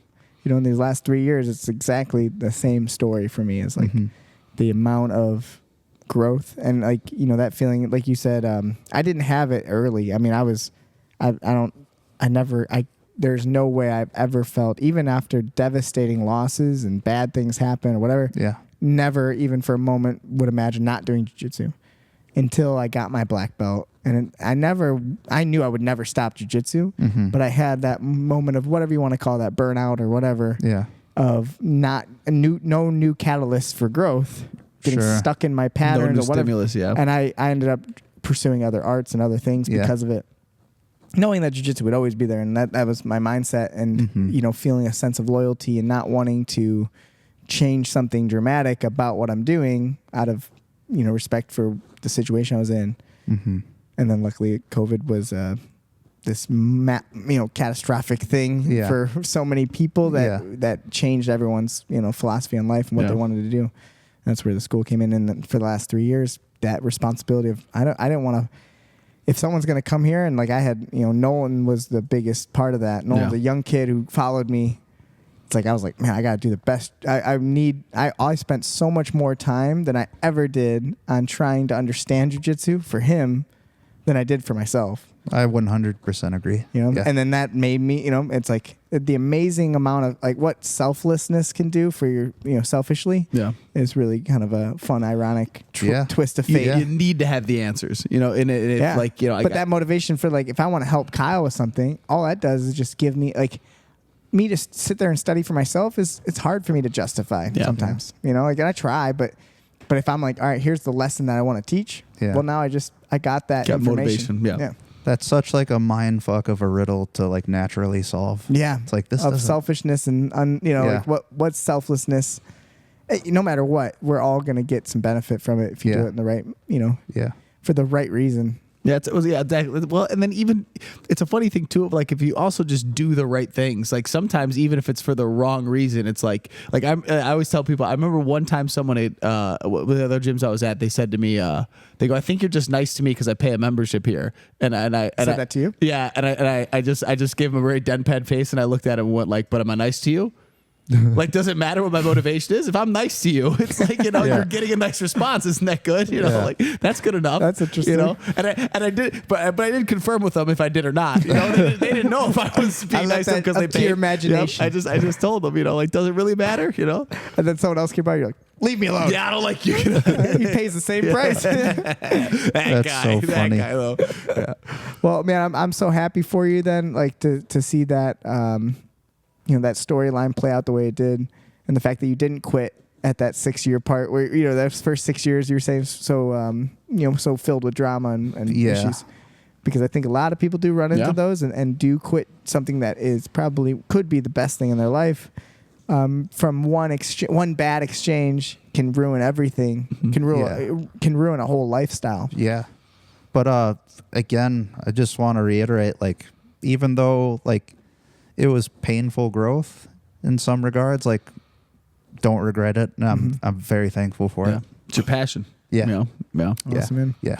So what's your big goals coming up then? You know, do you have in terms of your school, for yourself? I was so happy. It was the coolest thing. I didn't know you were going to compete. We went to Dallas. It was it Dallas or was it Dallas? Texas. Somewhere Texas. We went to Dallas. Myself, Kyle, and Louie. And was that it? Was that it? Yeah, we went out there, and at the weigh-ins, we run into you, and you got some friends with you too.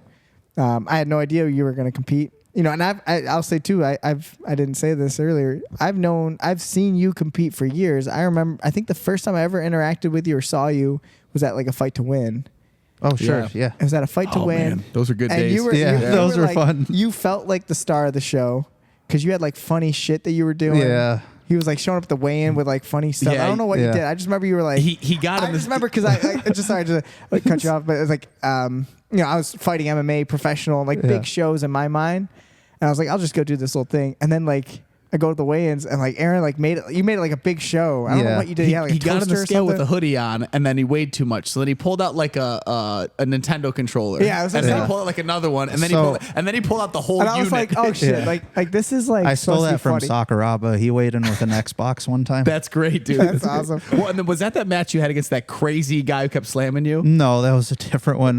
When I weighed in with him, I had cut off gi shorts on, and Missy from Fight to Win, she's really funny. She's like, damn, dude, you're pretty stacked there, huh? And then I wiggle a little bit and a banana falls out of my shorts, and then I handed it to him. That's awesome. That was great. I remember like it being like funny shit like that. Yeah. And I remember thinking like, man, this jujitsu scene has its personalities and stuff. Well, that allowed me to get some other sides of like my interests and personalities out of the way. So what I didn't tell you about when I was 17, I've been a lifelong fan of professional wrestling. Okay. I love pro wrestling. And when Who's I your was favorite growing up? What are we talking? Like just so I know, because I was at like I don't know if you were. Joey's. I know I'm everything. Attitude Era. Joey's, too. Joey's Me before too. that. I'm a Joey's little like earlier. Joey's earlier. Yeah. I mean, I was like, you know, the early night. Like, I mean, I remember being a little kid, like that era of when like WWF. Name some wrestlers. So like my favorite wrestlers were like the Ultimate Warrior. Yes, and yes. like that.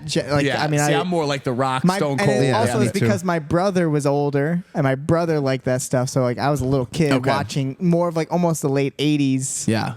you know, Macho Man stuff, you know, but I have recollection of that.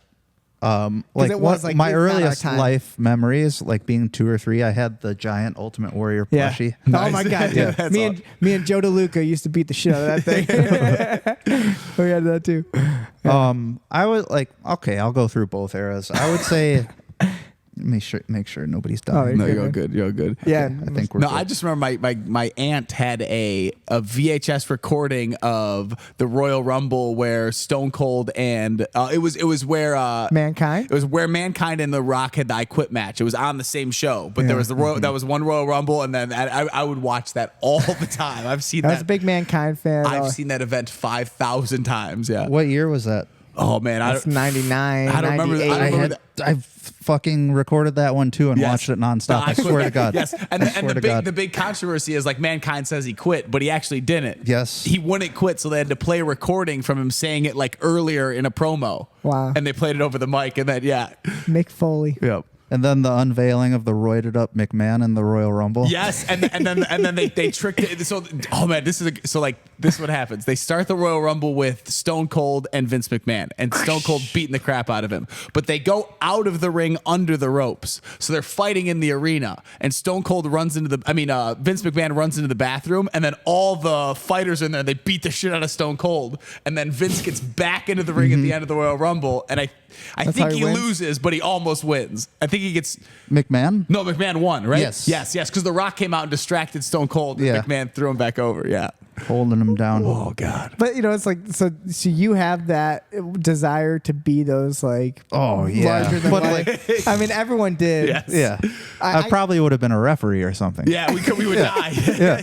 Yeah, you know, I loved like Rey Mysterio. And we're I not want- big enough to be Rey Mysterio. Yeah, even Rey Mysterio is He's like big 6'1". dude. Luckily, guys our size nowadays are getting opportunities. Really? You know, yeah, it's pretty common now. That's cool. Yeah, yeah. If you watch stuff But you like gotta be high AEW, flying. You gotta yeah, be pretty. that's another. You gotta be wild. Yeah. You know, it's definitely evolved. I would say the only thing that stopped me, because like the UFC thing crossroaded with the pro wrestling thing when I was in high school. So I was at that age, I was 17, and I saw the cost for pro wrestling school, and I read up on the culture a little bit. Several thousands of dollars, by the way, Okay. just for 1 year. Wow. And So it- you really looked into Yeah. trying to become a Oh, pro wrestler. yeah, absolutely. Holy shit. and then fight Wait, to hold win. on. Pause for a second. can we still pursue this? Absolutely. He's like excited. Yes. Dude, If we do, so you got, we'll talk about this. I have a student who's a pro wrestler. I had Big Mike. Yeah, we have one who's Big Mike was a legit pro wrestler. He moved away, but man, Big Mike was a cross between The Undertaker in terms of his look, long hair, like creepy eyes, and like the Big Show, but not as big, but like the body. He was big huge, stock. yeah. And he was legit pro. And he came in, and he like fell in love with it for a little bit. Yep. He just couldn't handle. His body was too big. He was too big. Yeah. But I mean, I'm just saying. I think there's a possibility of us maybe doing you could call it double gold. We could put our own pro wrestling show together. Yeah. I just had a guy it would just be pitch this so to much, me. Yeah. It would be so much fun. Dude. And I would 100% do a pro wrestling. yeah. Me too. Yeah. We used to could do it fucking and sell it. We used to do it in the boxing ring all the time. And an I old used to do it on the trampoline. That was our only. Oh yeah. like one of the old instructors, he would hide it from people that he used to be a pro wrestler. And it's like, dude, he's like, oh, my legitimacy. But I'm like, nobody cares. Just tell people you got put through a table by The Undertaker. That's the greatest And then, thing. like, he showed me and a couple guys. He's like, okay, this is how you throw a fake punch. It was legit. Yeah, dude, it was so fucking fun. Like what Hulk Hogan I said. can hit you with this hammer right between the eyes, brother. Brother, I could take this hammer right between your eyes. You wouldn't feel a thing. It's like, I think you hit me. I felt that. Oh, yeah. No, I love pro wrestling. Was a big part of my upbringing. I think I got to express or feel. I got to kind of expel that early in my life with wrestling. Like I would fucking flex and do all the Shawn Michaels poses as a 7-year-old kid going into like the tunnel for wrestling. So like, I feel like I got that out. That's of me. why I quit. I was like, when are we gonna learn a DDT? What are these singlets? I seriously remember. Well, I thought the singlet was badass because I liked. I thought like. I wanted to wear the Speedo. I wanted, you know what I mean? I wanted knee pads and a fucking Speedo. I thought that was cool. So it's like a singlets famous to me were like normal. You mentioned the DDT. It's like a famous story in my house that my aunt was sitting on the stairs like 3 or 4 stairs up, and she was leaning over and trying to tie her shoes. Oh, no. And my cousin just saw her and just DDT her down the stairs. She did like a full front flip down. And she's paralyzed now. That's the moral of the story. She said she remembers she was just tying her shoes, and then she was just laying on her back at the bottom of the stairs. Oh my god, that's so funny. And I mean, it wasn't even like, it's not his mom too. It was like his aunt, and he just said like he just saw her head, and he just like couldn't stop himself. He's like, here it is. Yeah, I've had those temptations. That's so sick. Yeah.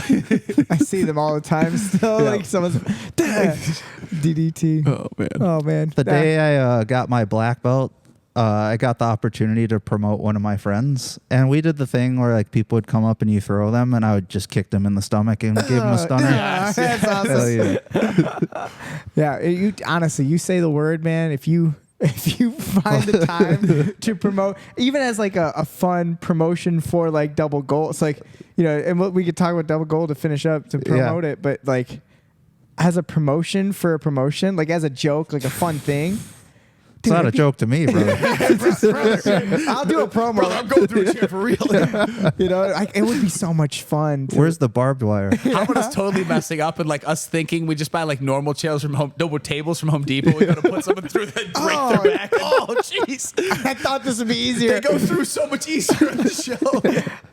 No, yeah, I'm in, dude. I'm so in. And I would wear a mask. I'll do the whole thing. You tell me. I just showed them the other You day. can create a backstory that's completely One of my different. favorite highlight videos ever. It's a video. It's a highlight of Jeff Hardy jumping off stuff. Yeah. It's, Oh my it's God. played to what hurts the most. So what? And he's jumping so off good. and that stuff. It's so awesome. Yeah, I love Oh it. man, So some stuff to look forward to. Good shit. that's So, the yeah. only reason I would ever have a boxing ring in the gym. To be honest, Just to get that Oh, spring my loaded. God. Yeah, little bounce. And the sound is just beautiful sound. Yeah. You get that suspended board. Yeah. So yeah, I think you were that personality at the Fight to Win, which that's how I saw you. And the whole point, we were this whole tangent about pro wrestling, is then I got to see you at in Texas, and I didn't know you were competing. I could feel you right away. I think the first thing you said, like, I'm really nervous. Yeah. Because I didn't know if you were competing at all anymore. I hadn't seen you compete in a while, I think, right? Maybe you did some other things. 2023 was rough for me. I tore my MCL on my left knee. Somehow didn't need surgery. And this is like, granted, 14 years. That was the first serious injury I've had. And that was in a competition or just training? No, in training, I had somebody in saddle. I was on bottom. I probably shouldn't have been doing saddle to this guy. He was a newer guy, but he was a wrestler, so he kind of knew what he was doing. He lifts me up off the ground while my legs are triangled, and he brings me backwards, and basically like a full body calf slice, it just exploded. Wow. Shit. Yeah, it tore like right at the head of the tibia, and the doctor... Audible? Oh, yeah. The doctor was like, you tore it at the best spot where it can actually help itself out a little bit. Wow. You know, as great as that sounds, it's still a bad thing. Yeah. You tore it at the best spot. It sucked. And then on another training session, I was getting elevated, and I went to post, and I posted just the wrong way, and my finger here just fucking exploded. I think I broke the middle of my hand, but I just never got that fixed. Yeah. So like 2023 was out of my 14 years, that was the biggest year of inactivity. I only competed once. And like I knew I was going to come back, but like I don't know, like a mix of stress from running the gym. 2023, a lot of bad personal stuff happened, like losses, stuff like that. So yeah, I was just really in my own head. I really have to shout out and give the credit to Matt Lim, because he's probably like one of the more serious competitors at the gym. I'm traveling around with him, even if I'm not competing, to coach him at some of his competitions. Yeah. And like, shout out to him for coming all weekend. he was awesome. He did awesome. He's the man. He's such a good student. And such a good I got guy to roll too. with him today. He's a giant. He's a big boy. And he did so good, like so smooth. Yeah. We had a great training. Tam rolls with him all the time. That's and awesome. like, That's it's why never he's like, so good. oh, why are you so big? Like, no, he rolls like a little guy. It's great. He's great. Doing jiu-jitsu. Yeah. But he was the one was like, why don't you do these opens too? I'm like, okay.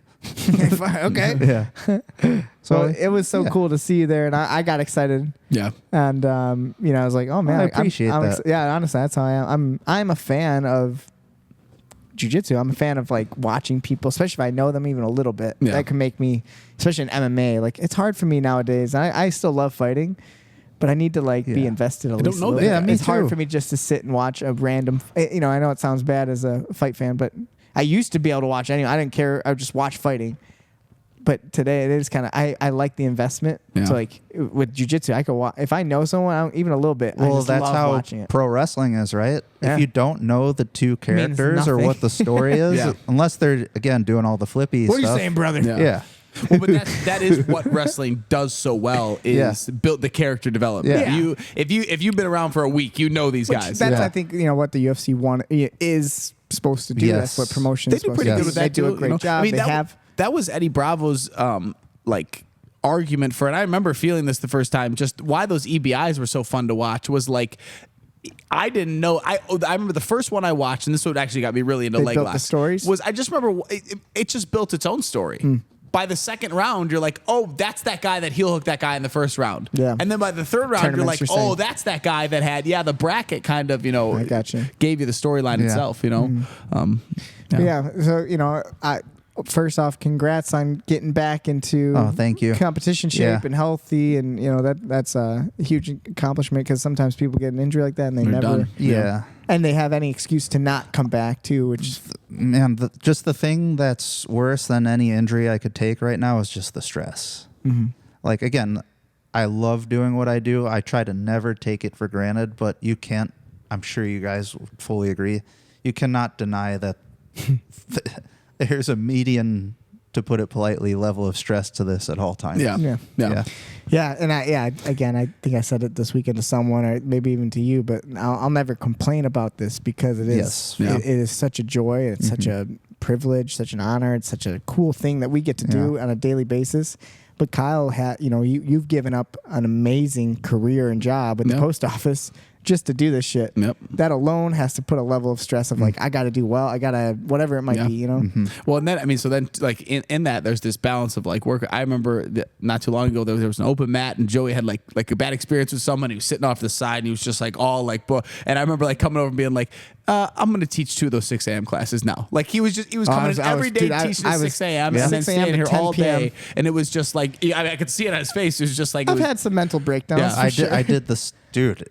Will you keep like speaking everything I did into existence? I covered for a lot of the 6 a.m.s. Yep. I did 6 a.m., 11 a.m., the night class. I'm like, I did it all, dude. I did. no way. Yeah. No It's just way. tough. It's really hard. And I formed my life around it, and I also formed my body for it. Like, I could do it.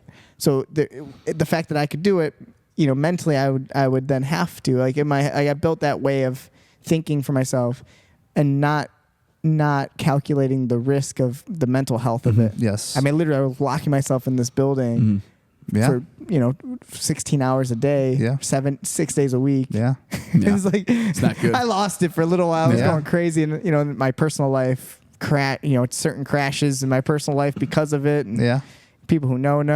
Yeah. But it's like, it's you know, and these are the what's the word, like the consequences of what we want. Yeah. It's just the reality of it. This is life. I'm learning the balances of it, Yeah. and like without Kyle, I'd be like, this wouldn't work. Kyle's, you're like me and Aaron said it yesterday or 2 days ago, whatever it was. It's like everyone needs a Kyle. Kyle's the most amazing creature in the world, man. Thanks, man. I appreciate it. We are all very rare people, so it's hard to find others like us. Yeah. So when you find a road dog that you're like, man, I want to. Me and him, we push each other so much in good ways and healthy ways. Never ever like letting each other get lazy with stuff. Sure. And you know, you need that. Yeah, and it's a funny thing too, where like I know I'm lazy. And I know, I mean, you me say too. you are, but I know lazy. you're not. You're just. I really like to say to myself, but you're Dude, not. But if then you give me a chance, dude, I'll stay in bed all day. you not Me being too. lazy makes me in turn be able to try to push you a little bit sometimes. Yeah. So like on Monday and Wednesdays, it's like I know you're not lazy, so then I'm like, I don't want to run, but if I say to Joey we got to run, we're definitely gonna run. Yeah. All right, we're running. You know, like I'm glad that we're both not pieces of shit Yeah. together. Yeah. But separately, we could be Oh, like, I don't need to run today. I say to Joey all the time, like, quite honestly, if I had nothing going on, I would lay in bed till I had bed sores. Like, I Yeah. just wouldn't. I would I just get lay it. there. Me you too. know? Like, yeah. I watch pro wrestling. That's very special. That's hard to find. Yeah. Well, Yeah. you have it with all your teammates, and Yeah. you know, and Tam even. It's like, Yeah. I can tell it helps Yeah. probably keep you in a good mental state or a good motivational She's state. the adult, man. She Yeah. forced me to grow up in Yeah. so many ways, That's for awesome. sure. She got the software job. Yeah, yeah. We're all here talking about choking each Yeah, other. Yeah. We're talking about pro wrestling Yeah. for Yeah. 3 hours. Yeah. She's coding. But you know, dude, hours of code. I fucking got her into pro wrestling. She's a fan. now. Attaboy. Good. Well, she's got a spot on the card. Hell yeah. We can do a Oh my Divas match. Oh, pro wrestling's awesome. Tam, we're gonna book you in a pillow fight. We'll be managers. We'll do it. Oh, dude, I love. I want to do it all. Let's do a pro wrestling show. We'll do something. It'll just be a cool way of getting people excited about like a real show. Yeah. Did you still watch it over COVID when it was all weird? When they didn't touch each other and it was just a No, drama. they would still do it, but they would have like no fans in the stadium Yeah. and would have like these like It was just soliloquies. yeah, and then like the recent WrestleMania they did. I don't know if it was that, but that one it had like a lot of like pre-recorded video Yes. stuff going Yeah. on with the matches. Yeah. That was like, and I just as a and then like I remember I there didn't was, watch it. there was I've the been big out Hell of in it. the Cell match where they made it all red and it was like a big like I Yeah. wonder your opinion about the I'm always in and out, you know? And again, it goes back to what we were talking about with like characters. Like yeah. Who do you like now? like the end of the Attitude Era, right?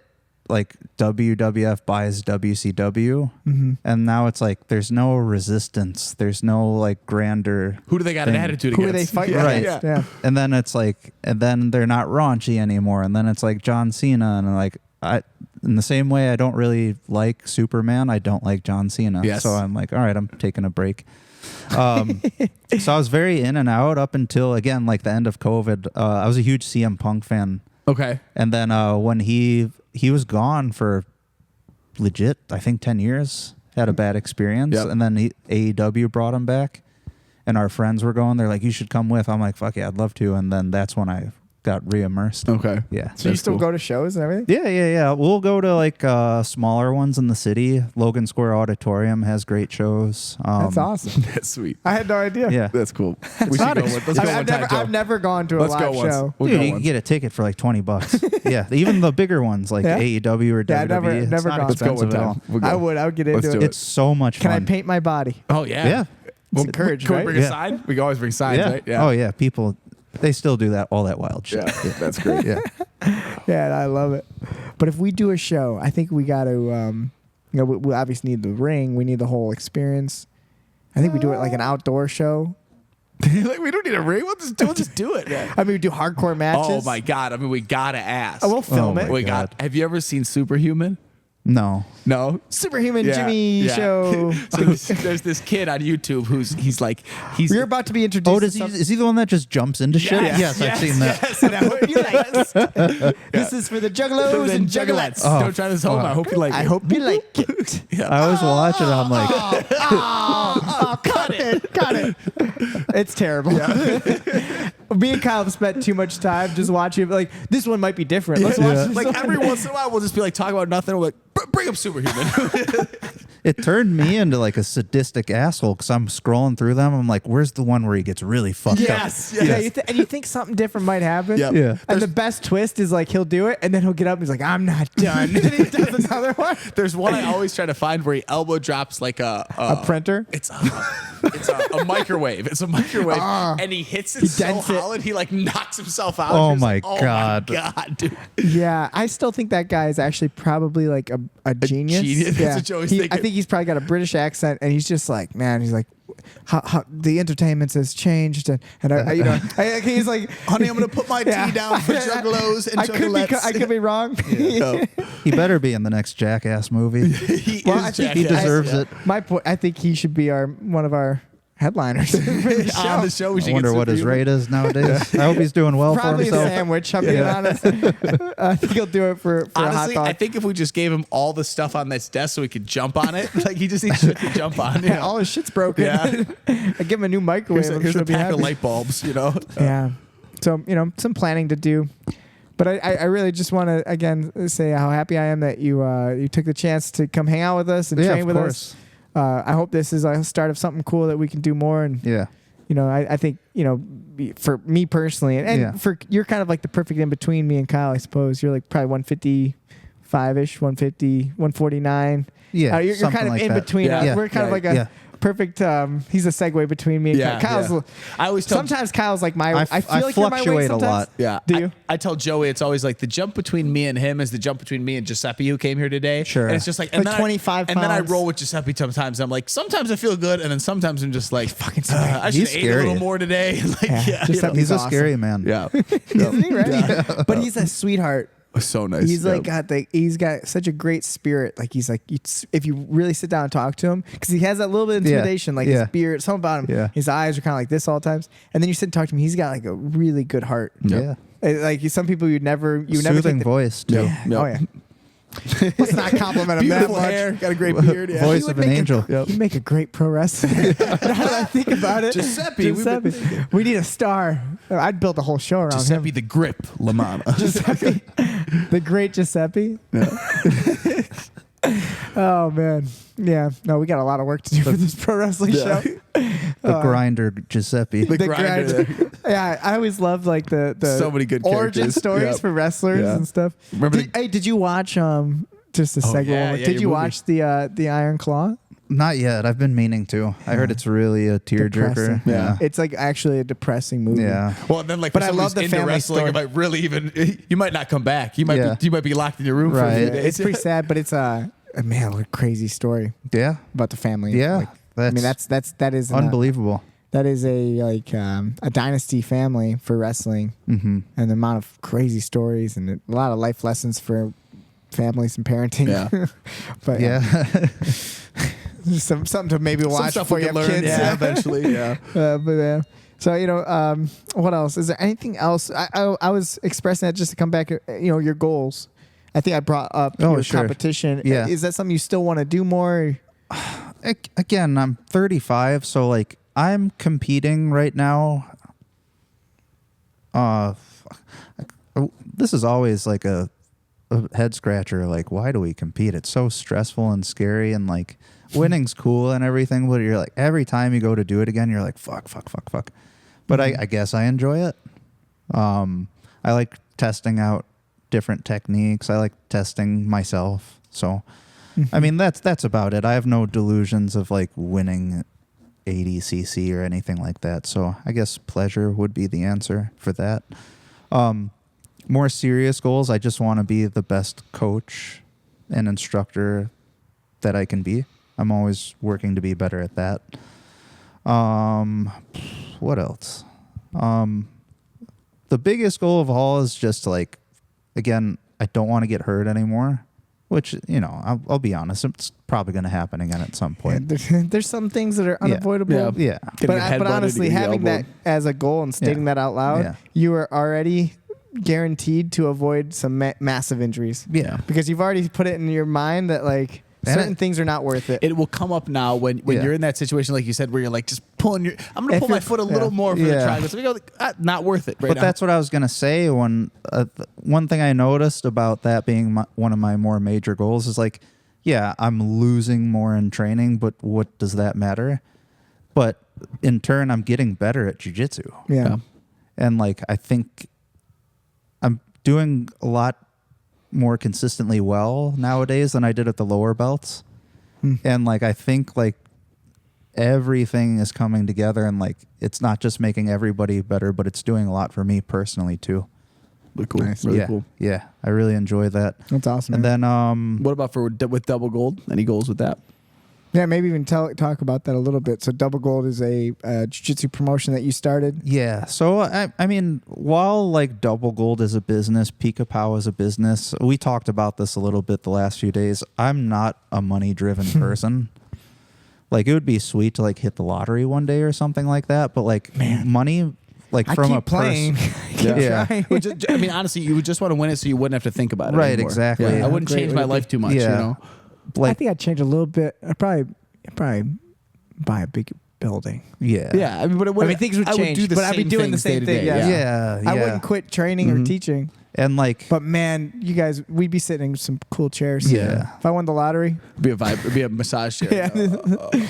the day like money or finances or anything affects my personal relationships with people will be a day that like really breaks my heart. That's like something that I never want to get into the way. And like we talked about that a little bit when we were putting the camp together. Like I tried to make it abundantly clear that I'm not here for this to be like a cash grab for me or something. Like I just want to be a part. I legitimately want to be a part of this because this is what I love to do. And like that's kind of bleeding off for Double Gold, because like, and like, I think it's a good trait for me to have, because a lot of competitors a lot of times don't trust promoters because it's like, what is your motive? What are you trying to do with me? This, that, and that's the kind of the experience I had too. And like, I just want if people do listen to this, I hope they do. Not because of you guys, probably because of me. Like, oh, that guy. Kyle's mom and my mom. Yeah, will be the first two viewers. Yeah. I just want everybody to know, and I try to tell people this as much as possible. Like, to this day, I've not made a cent off of Double Gold. I'm not looking to make any more than that. I just want to do something really cool for the community that gave me so much. Give people the opportunity. Like, again, like one of the big things is like the prelim competitors, and like this is my partner side of it. Like, obviously, like I would let people compete naked if they want. No, I'm just kidding. Like, pro wrestling, another promotion. Just to give you a background, Andrew is like he runs his own print shop. He's a very great artist. Black Cactus or Black? Black Cactus in Batavia. Yeah.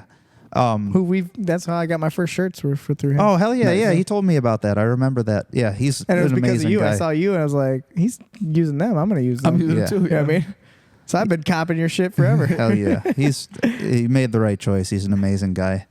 And then, with his background with the shop and all of his art, ventures, he's like, I think he's a perfect partner for that. Yeah, because he's like, got an artistic approach to, things that like us as jiu-jitsu people, we just want to throw a show together. Yeah. And you kind of need someone who has a little bit more flair to it. Yeah. And obviously, like, he's making this stuff and it costs money to make it. So, like, you got to sell the shit. Like, the same reason we need to have people pay membership. Yes. Yeah.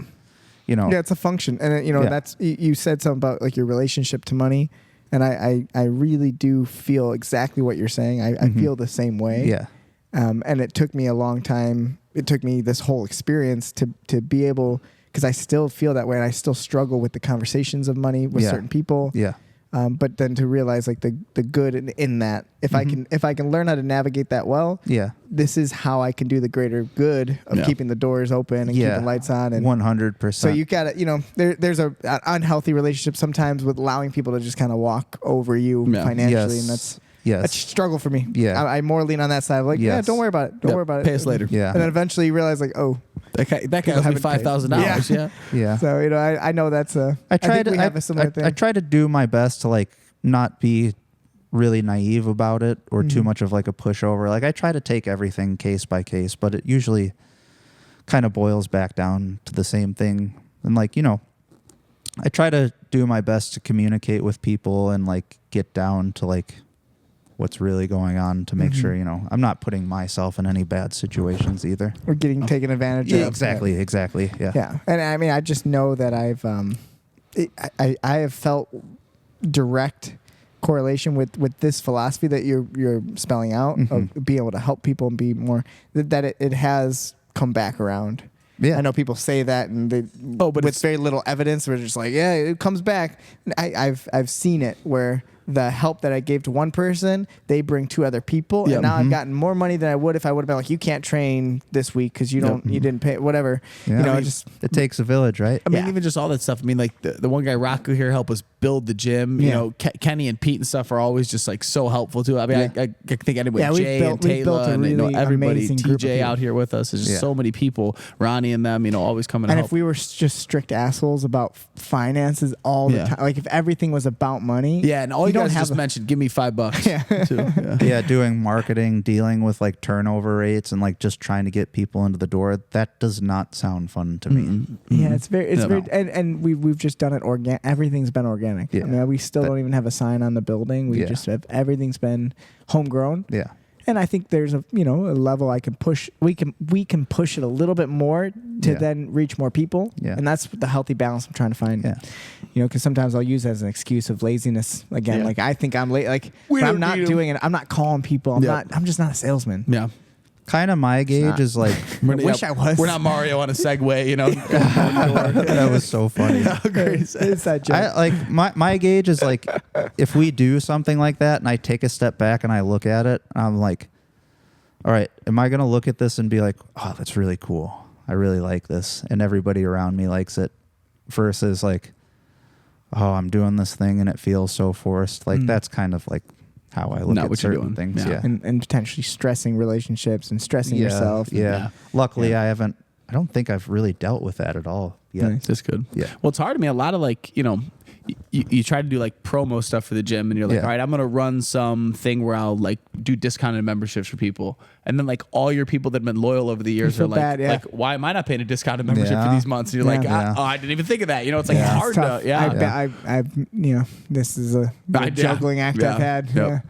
It's tough. I don't want to become this like, I don't know. I think cheesy is the only word I can think of, but like that cheesiness of like a salesman. Which is not my. That's not me. Or corporate kind of. Yeah, you don't want it to be. That's not what this is. We're just not. Those gyms are there if people want them. Yeah, and people do for obviously they're making money, so they do their thing. I'm gonna do my thing, and I think There's more Gracie Bajas than McDonald's out there. I don't want to say it. Yeah, I said it. Yeah, I don't give a shit. And it's like, and if we try to replicate that, we aren't that. Yeah, I mean, and I think some schools do try to be like that big box place, and they're not. And it's like, to me, I look at them, and I feel like you're in the wrong avenue. You're trying to be something you're not. Why not just be that club, that cool place? Honestly, the reason I said the McDonald's comparison is like I remember making that comparison all the time to people of like Gracie Baja. If you walk in there with your gi on and your type of stuff, they go, put our gi on and do it our way. Yeah. And I would put the same comparison of like, if you went into McDonald's and said like, I'd like my burger medium well, they'd go like, nah, we do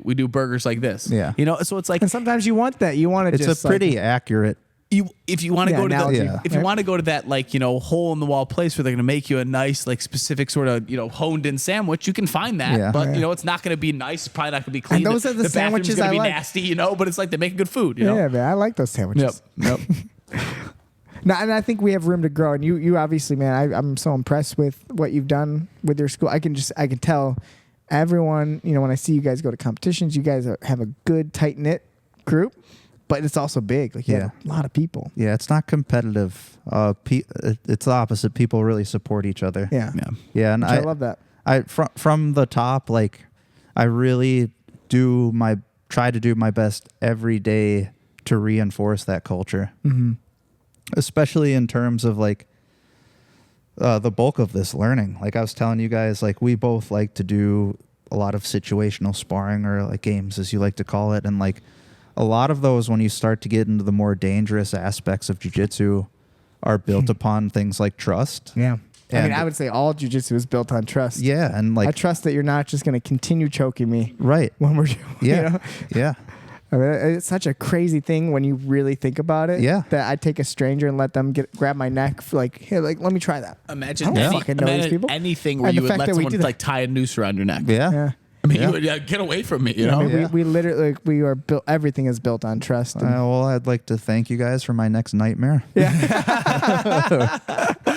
I mean, but it is a top down, and like you feel that you feel safe, or you don't. Yeah. And in some places you don't. I mean, I just know that Kyle is like the best example of it. You're the most welcoming, most comforting person to initially introduce jiu-jitsu to. You know, you walk, like if I was brand new to jiu-jitsu, Kyle would be the first person I would want to be around, because he's got that like very comforting, like try this, you know, if your first time rolling, Kyle's the guy for the job. Yeah. You know, and Thanks, sometimes man. it's not. There's some people, you some don't people want it's just it. not them. Yeah. Like your first, let's hold off. Let's wait till you get a little better. No, you can go with that. Yeah, we first. wouldn't want someone grabbing someone by the throat. You know, Yes, like yeah. for day one. You know. Yeah. Oh God. Yeah. Yeah. I envy that. That's a really amazing trait. I mean, like I'm kind of fair to myself, but like sometimes I find myself being like, I need to be more enthusiastic, It's not my personality. or even like, me either, or like welcoming. But sometimes, like again, like Wednesday or Thursday hits. Been teaching twice a day, training. I'm just like, You're a little drained. hey man, Kyle, well, again, I'm just giving you compliments. It's like you never, and that you should be. You should be tired. Yeah. Kyle just never hits that wall. He'll always have a good personality. Everyone's. I've seen you tired. I've seen you like, run down. Yeah, like I'll run a 6 a.m. class, and we just added a 10 o'clock class for kids, and it's usually at 11. And like sometimes Joe will come in after that class, and those two kids will have me in the corner just like talking my ear off, and I'm like, oh God, like, So it does, but they like, beat me down. Yeah, you know, and I can always, keep it lighthearted and fun and stuff. But you know, it's a tough job in terms of being able to perform. Like it is like almost a performance sometimes. definitely. And then too, you know what tough. I noticed with you, Joe, is you get very stressed when you are putting on that performance and people are not Reciproc. Yeah, at least just appreciate it a little bit. Yeah. You know, you're putting on this big performance and like snapping to show hands and all this type of stuff, and then everyone's looking at you like, you know, and you don't get that a lot. But just the more kids. the kids will do that to you. Like it's heartbreaking. Anyone who's taught a lot of kids, when you pour, I mean, you have to, no matter what, even if you don't care how good the kids are going to get, you have to put a lot of energy to match them, to meet them. Yeah. And when you look at a group of kids and literally they're picking their nose and they're just like drooling on the mat, and you just gave everything when you didn't have it to give. Yep. It can just literally stab you. And like, oh my God, okay. And then you just go like, Kyle, I don't know what. Like, what do you want me to do, man? Like, we're trying our best with these kids. This 5-year-old and we love our just kids, fucked by the me way. up. We had one the other day. We had one just break down on us for no reason. Oh, shit. He just totally, he had nothing left. Yeah. It's, that's a whole different, another podcast with kids. Yeah. You want to get good at teaching, or you want to get thrown into the fire, go to the kids class. Yes, Fuck, definitely. dude. Without a doubt. Yeah. That's where we all start. That's where I learned my patience, for sure. Where dreams go to die. I can't tell you how many times I've had it like, you try to help them, we try to help them, and then finally they're just like, yep, you're doing good. I just gotta get them to walk away. I'm just like, I can't. And I'll finish that thought by saying I love our kids. Yeah, they're great. They're great. Always, awesome. always, yes. Honestly, that's the truth is the only reason we would tolerate them is because I, It's so much enjoy fun. them. Yeah, We have a blast. Yep. Well, again, any last thoughts, Kyle, for him? Any questions? I mean, we generally just like to get good goals. I think you got awesome goals for yourself. Thank you. Yeah. The Thank you. realism, and I'm here as a friend for you to push you to do whatever you want to do. Yeah, if you want to, if you're like, hey man, I kind of want to do this tournament. Yeah. We're here to help you with whatever, Likewise. man. And Yeah. travel wise, Yeah. we'll all go together. It'd be fun. Even though we're like running high from like the awesomeness of like the last 3 days and everything, like again, like I would really love for this to be a continued relationship. I know you said like, oh, you know, the podcast, sorry for keeping you here, like blah, blah, blah. Honestly, even though I might not show it, like, like there's, how can I say this without making anybody mad? I'll say it. You tell me. There's nothing else I'd rather be doing right now. This is like the shit that I like to do. Yeah. You know what I mean? Yeah, So, that's how me and Kyle feel. Yeah, I appreciate it, man. Yeah, we appreciate you being with us. yeah, of course. This is great. Yeah, I think this is definitely a start of something cool. So, Yeah. you know, don't be shy with it, man. Talk to me anytime if you Yeah. want to come. You know, I definitely, my hope, and you can tell me if you're cool with it. But my hope is that we can do something very similar, like a weekend thing, this training camp concept, at your place. Yeah. And, you know, I would love to. me and Kyle will come there. We'll do a whole thing, and 100%. Kyle can teach, I can teach. We can do whatever. That'd be It really was cool because like a lot of our folks here already saw how cool something like this could be. So I'm sure like, Hope there's a motivation for it. man, I'm sure people would be so excited. Well, and then we've already been talking about trying to do that with other schools and stuff in the area. Yeah. So imagine It now, should like grow. the next, then it's 3 schools going, then it's 4 schools going, you know, and then it's a really cool. And then pro wrestling. Yeah. Yep. Now we've built our fan base. This has all just been a trick to get our pro wrestling careers. Oh man. No, but honestly, the goal of retreats. Yes. Like I just know this is a big part of my life. Yeah. As we grow the training camp environment, then imagine we say, okay, well, we have this one big date, which is going to be, hey, we rented this awesome place. You know, come bring your family. We're all going to train here, and you know, like that make would it a be vacation. so much fun. Yeah. So that's the lifestyle that you know that we're building towards. I'd really love to work towards something like that. Cool. Yeah. It's a plan. That's the goals. And then I guess the only other things I would want to say is thanks to Kyle for being on the next double gold card. Yeah. Thanks to Tayla too, and Colton. Yes. Nice. Thanks for inviting them too. Yeah, of course. We have other people too. So like, you tell me anything you need. Yeah. I wanted to give them a list of some people. Yeah.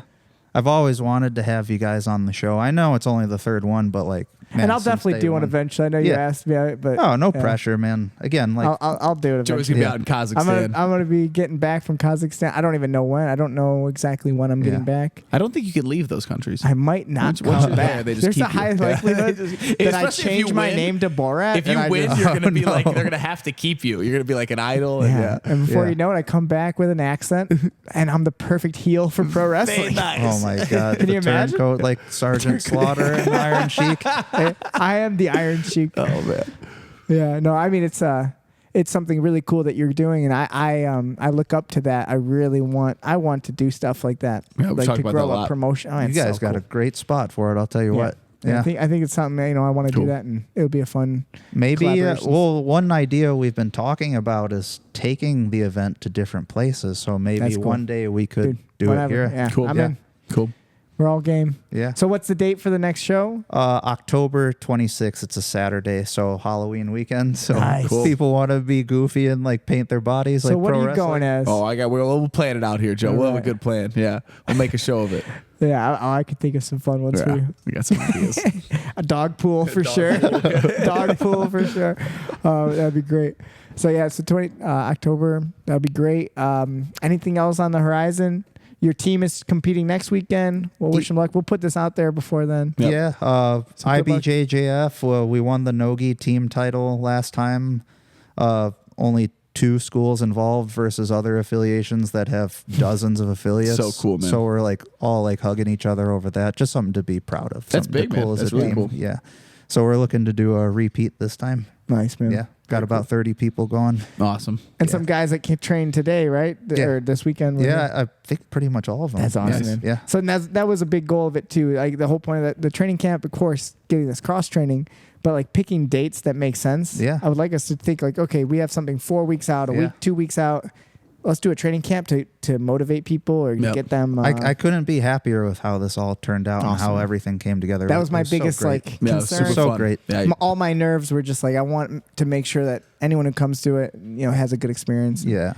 I didn't like even walking into this or planning it out. I had no fears or reservations. That's awesome. I would if it was at Pica Pau. Okay. But Yeah, like that's since how I I'm not the one He's putting gotta it show on, up I'm and just like I legitimately, I don't so- care if it's Kyle in a thong. I'm like, this is I'll be great. here. Pro wrestling. Promo is out. I mean, that's the only commercial I've ever wanted was me in a thong. We don't have a date for an event, but we have a commercial. But this is me. Yes. Do you like this? Do you want more? Yes tell or us no? a date. Yeah. Oh man, we could come to your house. Yeah. Come into No. a house near you. Yeah. Oh man, but it's been a joy. I don't want to keep you any longer. Oh, no problem at all. I appreciate it, buddy, and we'll be in touch. We'll come up with some fun stuff. Yeah. So awesome. Yeah. Yeah. Well, thank you so much, everybody, for joining us. This has been episode 34 of the Keep It Rolling podcast. Good memory. And we will be on to the next one. We will probably see you guys next week with TJ Foley. Yeah, All definitely. right. TJ's up next. See Keep ya. it rolling.